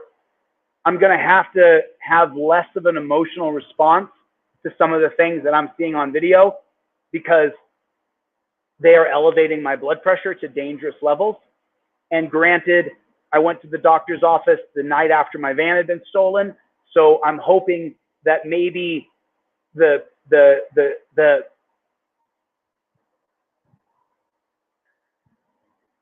pressure of the vehicle being stolen that day, plus my knee not working real well, I'm hoping that my blood pressure drops back down to 149, 139, and I'm able to at least have a chance to pass the physical. But as of right now, it doesn't look good. And as far as Mike Sarek is concerned, and Chad Goo, Chad, I sent you a text message 48 hours ago when I kind of understood that it'll have to be postponed probably, because the doctor said it's going to take 2 or 3 weeks to get your knee, to get the inflamed cells are just, they're just attracting other inflammation. And so it's going to take a couple weeks to get the inflammation out of there. And then you'll have 2 or 3 weeks left to train. But then if you start your training, you can't go 2 hours a day. You're going to have to go light bike for 20 or 30 minutes, get the knee moving again. And then you're going to have to make sure your blood pressure stays down. So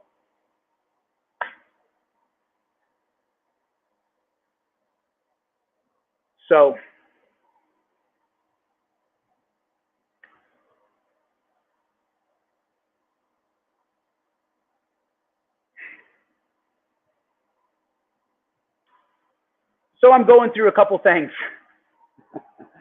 And it's funny, you know, I talked to a good friend of mine the other day, and he said, Chille, you know, how come these things are happening to you?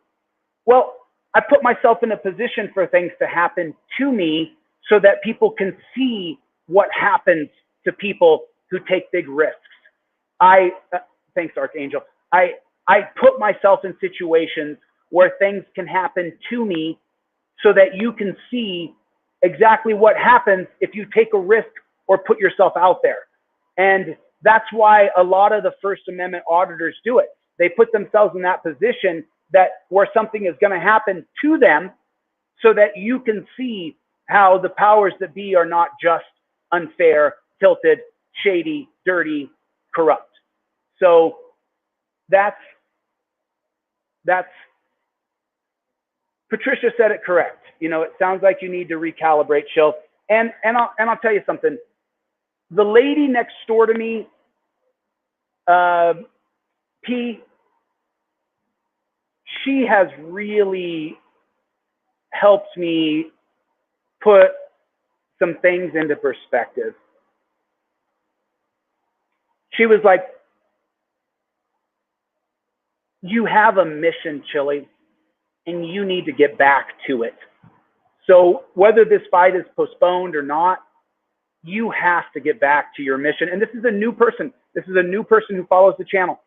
And she said, I have watched your video, and you have thousands of people who are waiting for you to lead the mission that you started. And so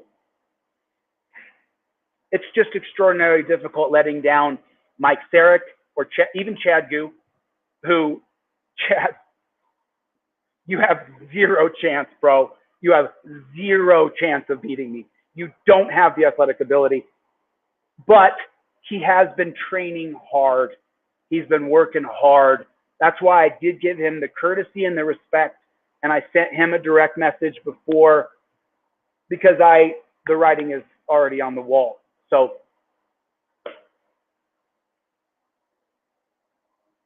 yeah.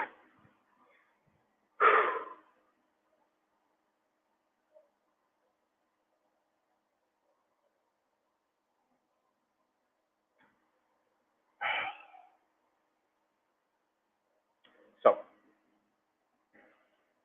that's an update.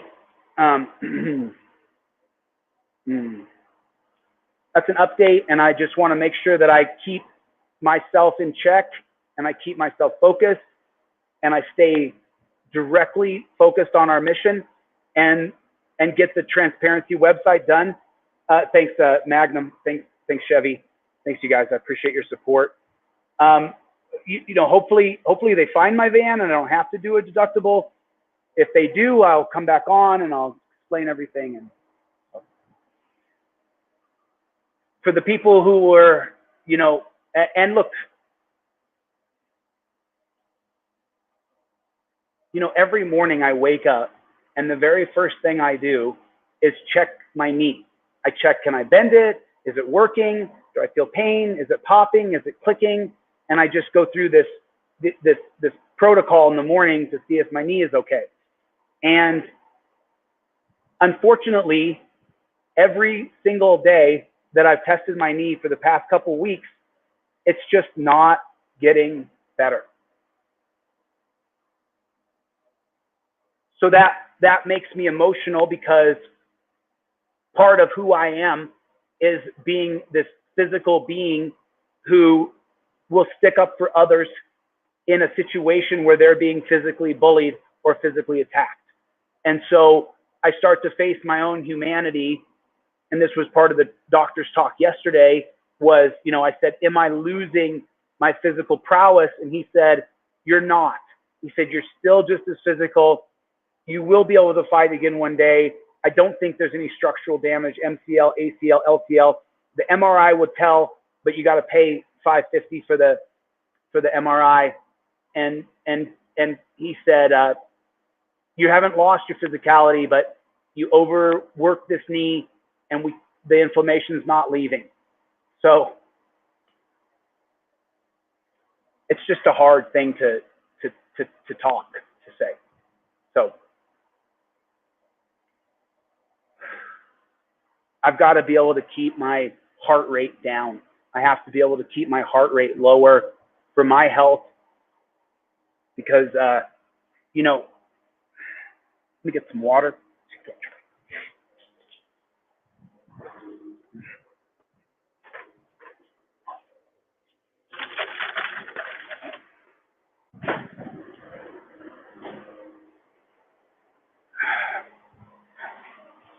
So, hey, Katie, how you doing? Katie, come on, come on, come up, come up, come on. There you go, come on. You got it. Come on. So I think that my purpose in life is much bigger than this one moment. This one moment will not define me or ruin me or make me. So I know this is just one extraordinarily difficult moment in my life because there's hundreds and thousands of people who were anticipating an event. And so I know that I just have to recalibrate, like Patricia is saying, and just, I have now a month in this place that I've rented. So I'm here until September 22nd when I was planning on driving over to Ashland, Kentucky. Obviously, I can't drive over there right now without a van. Obviously, I can't drive to practice. I can't drive to the gym. I can't get anywhere. So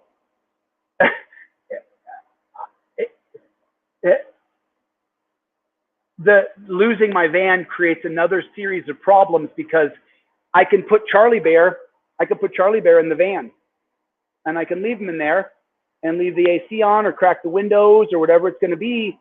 But now I can't do that. I can't put Charlie in the van. I can't take him. It puts such a wrench in what I'm doing, not having a vehicle. It stops my training essentially because the gym is 18 minutes from here driving. So I can't get there. So it's just, and you guys don't know the other two things that happened when I got to Denver, but they were not quite as big as my knee bum and not quite as big as but on the scale of this fight going forward, they were just as big. They were just as big. If not, as a matter of fact, one of the two things was even bigger that caused me major stress. So when all this is over, I will tell you guys what happened. I will tell you what happened. It's just, I'm not ready to share what happened yet. And there's a few more processes that have to happen. So I have the full story, but there are things that have happened here that are unbelievable, that if they happen to you, it could ruin you as a human being, ruin your soul, ruin your connections, ruin your friendships. It almost ruined my friendship. And I refuse to throw my friendship away because of what others have done. And so I kept my friendships. But there was a time when I first got to Denver where I almost lost 20-year friends. And it was specifically because of, so I just don't know. And that's why I came on here. I told Mike yesterday I'm going to do a follow-up tomorrow with the doctor, but not being able to get to practice, not having a proper fight camp, not being able to train properly, the knee not working and not knowing when it's going to work, not being able to travel back and forth to go get things for this department, to be able to get to practice, to be able to go buy groceries. You have to eat a certain regiment when you're training. You have to stay super mono-focused on your foods and your nutrition, which I will do that talk. So these are the things I'm dealing with. My dog alone, not having my car to leave my dog in you can't leave your little dog in your apartment for him to bark and blow up your neighbors. So it's just the universe has just told me, you don't get to do this. Not now. And my friend P has just made it perfectly clear to me that the world is screaming at you.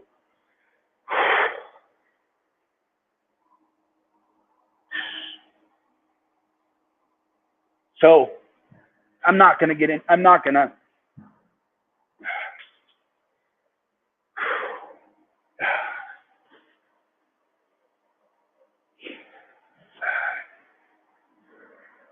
She explained to me that the universe is telling me to adjust course.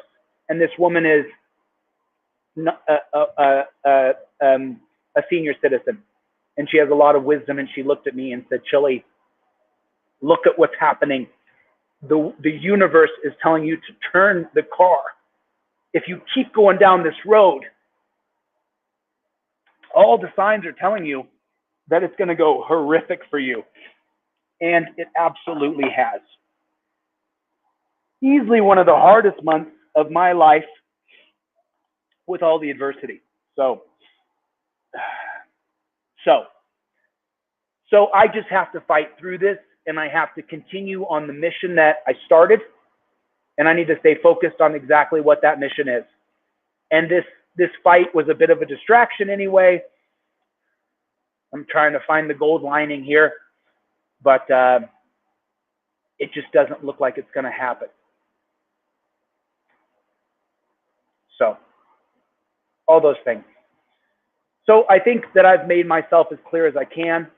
And I'm very sorry to all the people who were anticipating this. Sorry to Chad, who's been training so hard, to Mike. I just don't know how I can do it without a car and without a support crew here in Denver. I don't know how I can do it with a knee that won't work. And then, so let's play the other side of it. Let's say you're going to make this work no matter what. You're going to make this fight work, right? So then that requires a cortisone shot. The MRI has to be seen. I'm going to have to take Celebrex to get my blood pressure down. I'm going to have to train through the pain, whether or not the knee is 100% or not. And then I have to, at the same time, replace my car, deal with my insurance company, my dog. Yesterday was that day that all of it came crashing down. And so that's just where I'm at. And I'm very sorry to people who, believe me, man, I got a friend back in LA who I've taught mixed martial arts to. I've been teaching him for a decade. I've been every time we could, we got on the mat and I just taught him some stuff and I showed him some things. And he said to me yesterday, because he had already bought tickets and he was flying in from Cali to go watch the fight. And he said, Chille, you know, you're saving this cop real embarrassment, because I know and you know what's going to happen, but this guy thinks that him training is all of a sudden going to make him an athlete, and it's just not. It's just not. Sorry. So, you know, Chad, as far as you and I are concerned, we can postpone this fight till January or February if Mike will allow that, or we can postpone it for a later date. Or even after that, I can come right to your room and I can show you that it'll take about 15 seconds before you're on the ground, and then another 30 seconds before you have to give up because of what I do to people physically. You don't have it with me, dude. And it's my ego talking, but I've got to get myself and my life. If you don't have a car, you really can't function properly in the United States. So I have to get another car. And so I'm going to spend the rest of this month. I'm going to go back to the doctor in the morning and see if my blood pressure dropped to a reasonable level. I'm going to test my knee in the morning with the same doctor. He told me he's not going to charge me again. I mean, I literally sat in the doctor's office yesterday for 45 minutes and just cried. And so he said, come back tomorrow and he's not going to charge me a dime. He'll go through my process with me again for free. This guy, he's the same age as me. He was like, I understand what you're going through. And so I'm going to go back again in the morning and check my blood pressure and check my knee. But the thing is the doctor's office is a 19-minute walk away. So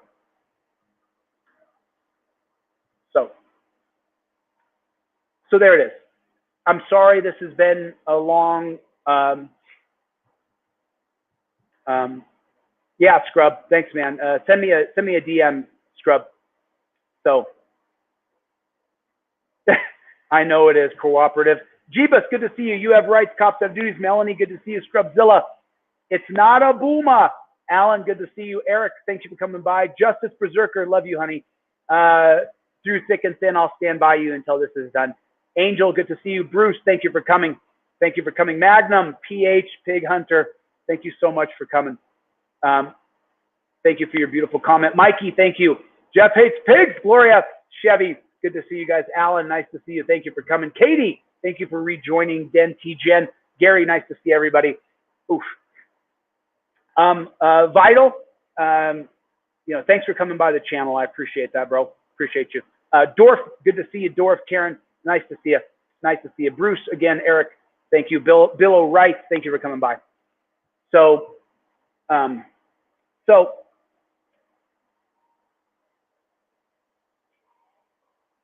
take $550 for the MRA, and Lisa Van, the knee works. I'm not sure what you're trying to say there. Katie, Sly Shy, good to see you guys. So I've got to finish up my legal paperwork today. There's a friend who's a new legal friend who is assisting me in litigation as far as, you know, filling out paperwork and stuff. And this guy knows a ton of information. The guy I'm working with on this case that we're filing, he is, I mean, this guy is so sharp.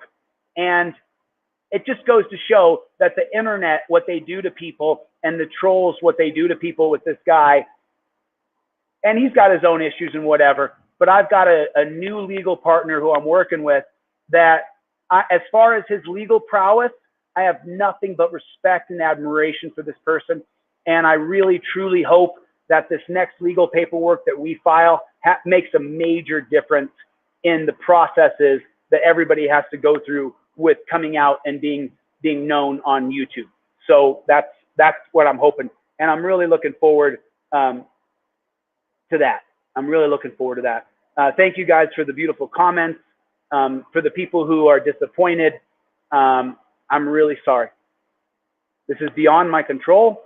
I didn't ask for my van to get stolen. I didn't ask for my knee to gum up. And I'm not gone forever, but I can't get the inflammation out without going on drugs. And then after I get off those drugs, there's a process to get back in shape. And so I'm really sorry. I don't know, P-Rex. I don't know. P-Rex, I'll fix it. I'll fix it for you next live stream. Thank you guys for the support. Thank you guys. I really, really appreciate it. I really, really appreciate it. Thank you. I'll let you guys know if I have to actually get a new van. I'm hoping that I don't. I'm hoping that that custom piece that my cousin and I put in there is still there. I hope that the powers that be recover it. But I know it, Jeebus. I know it. I know it. Oh, by the way, so just a little quick update here real fast. So for those people who are saying that that my civil rights lawsuit was canceled, you know, here, this is right here. Here's the actual, I wonder if I can, let's try to pull this document up real fast on my computer, and I'll see if I can. Thank you, Archangel. I appreciate you, man. Archangel for Truth is die hard about the changes that have to happen. So it's just incredible. And I hope that, do I have this Bluetooth? Okay, here it is. So let me see if I can get this let me see if I can get a document on here. Picture in picture. This one says cinema layout, news layout. I click on that. I don't know how to do it.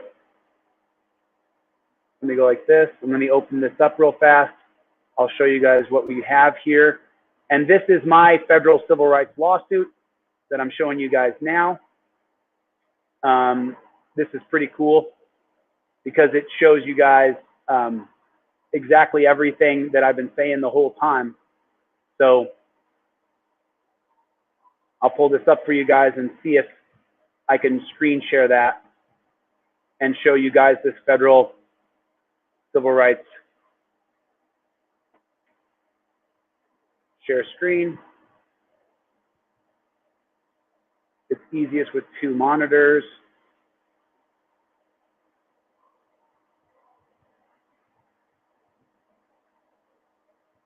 Share screen.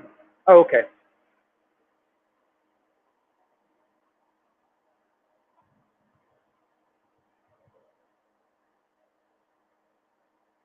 Okay.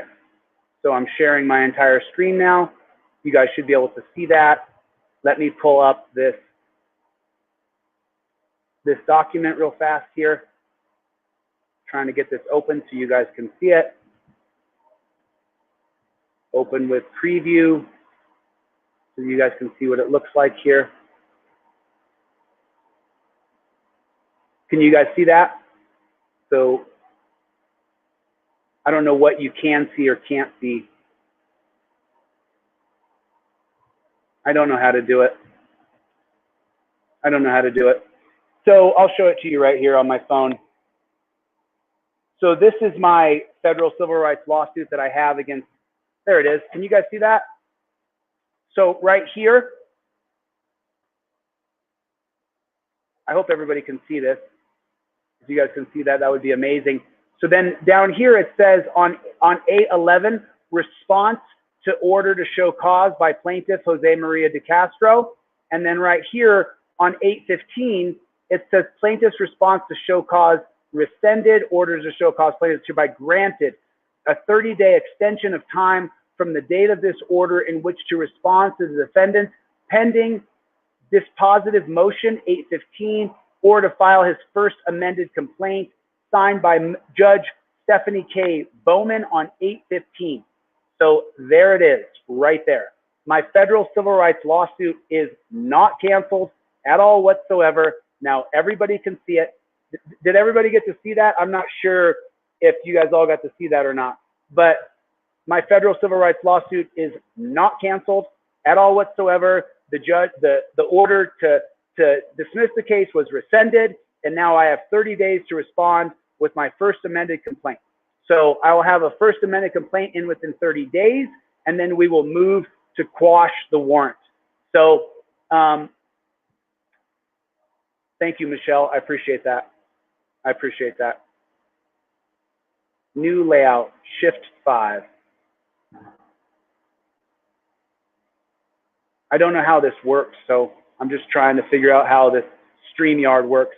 My Kate's Pigs, is there a My Kate's Pigs in here? Yeah, everybody hit the like button if you would. Thank you guys for coming by. The lawsuits don't stop. We will not stop. So there's 3 X's on P-Rex. Okay, so that's just where we are, guys. That's my update. Obviously, what you're gonna see from me over the next few days, I'm gonna finish my upcoming pending litigation with my new law partner, and I'm going to then start to drop content after content, because just so you guys know, let me explain to you, just so you guys know, as far as I'm concerned, it's not hard to be a reporter. It's real easy. So I'll show you guys what reporting is like, and hopefully what I really want to do is get a giant green screen and put it on the wall here, and then be able to show you guys Scrub, maybe we can work on that together. I want to get a big, huge piece of green screen and put it on the wall right here. So that's what I want to do. That's my goal right now, short term, to get a giant green screen that I can tack on the wall right here so I can show you guys some videos and be a reporter until my knee gets better and until I have a car again. Well, no mercy, there actually is a police report number, but I'm not going to put it out on the internet. There's trolls who will absolutely try to disrupt the investigation to get my van back. So I believe that I already showed it, but I will show it again because there absolutely is a police report. There it is right there. So there's an auto theft claim right there. There it is. So it's absolutely ridiculous. So it is what it is. Thanks you guys for coming by. I'm going to get out of here. For the people who were looking forward to the fight and stuff, it looks like it's 99% not going to go. So I'm not willing to take a chance on having permanent damage. Not willing. So there it is. All right, I will get the flock out of here. Thank you guys so much for coming by. And, you know, it's so funny because, like, we don't stop means that we don't stop to change the status quo. We don't stop does not mean that we endorse the police state, prison state, death state. Someone earlier, I saw their video and they were like, we don't stop, we don't quit. No, no, no, no, no. You're a part of status quo. You're a part of the same old bullshit. You're a part of the same old regime. You're a part of oppression and murder and the dungeon system. That's what you're a part of. You don't get to say we don't stop. We don't stop locking people up. We don't stop invading people's rights. We don't stop stopping liberty. So that's just where we are. We don't stop to get rid of this current system. That's what we don't stop comes from. We won't stop. We don't stop. We don't give up. It's about changing this bullshit system. It's not about a catchphrase for you. You're part of the status quo, brother. We don't stop. Don't stop what? Don't stop arresting people, cheating people, beating people, raping people, putting people in a dungeon. That's not what we don't stop doesn't mean. We don't stop means we don't stop until we change this bullshit system. That's what it means. So you don't say we don't stop because you're not a part of it. You're a part of the same old regime. You're a part of the oppressors. You're a part of the darkness, the fear, the terror in the night is you, the cop. You're the fear. Whether you like it or not, you're the fear. The guy that stole my car didn't scare me. Had that been cops before they impounded my car, I would have been scared before it happened. So there's a very big difference. There's a very big difference.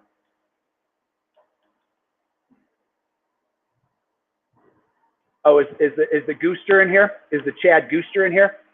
If he's in here, I'll talk to him. I don't see his username in here. Is the Gooster in here? I don't see any Gooster in here. I don't see any of that. I mean, the guy has that he educates people with lead as his username. So he's just out to lunch as far as caring about others. He really is.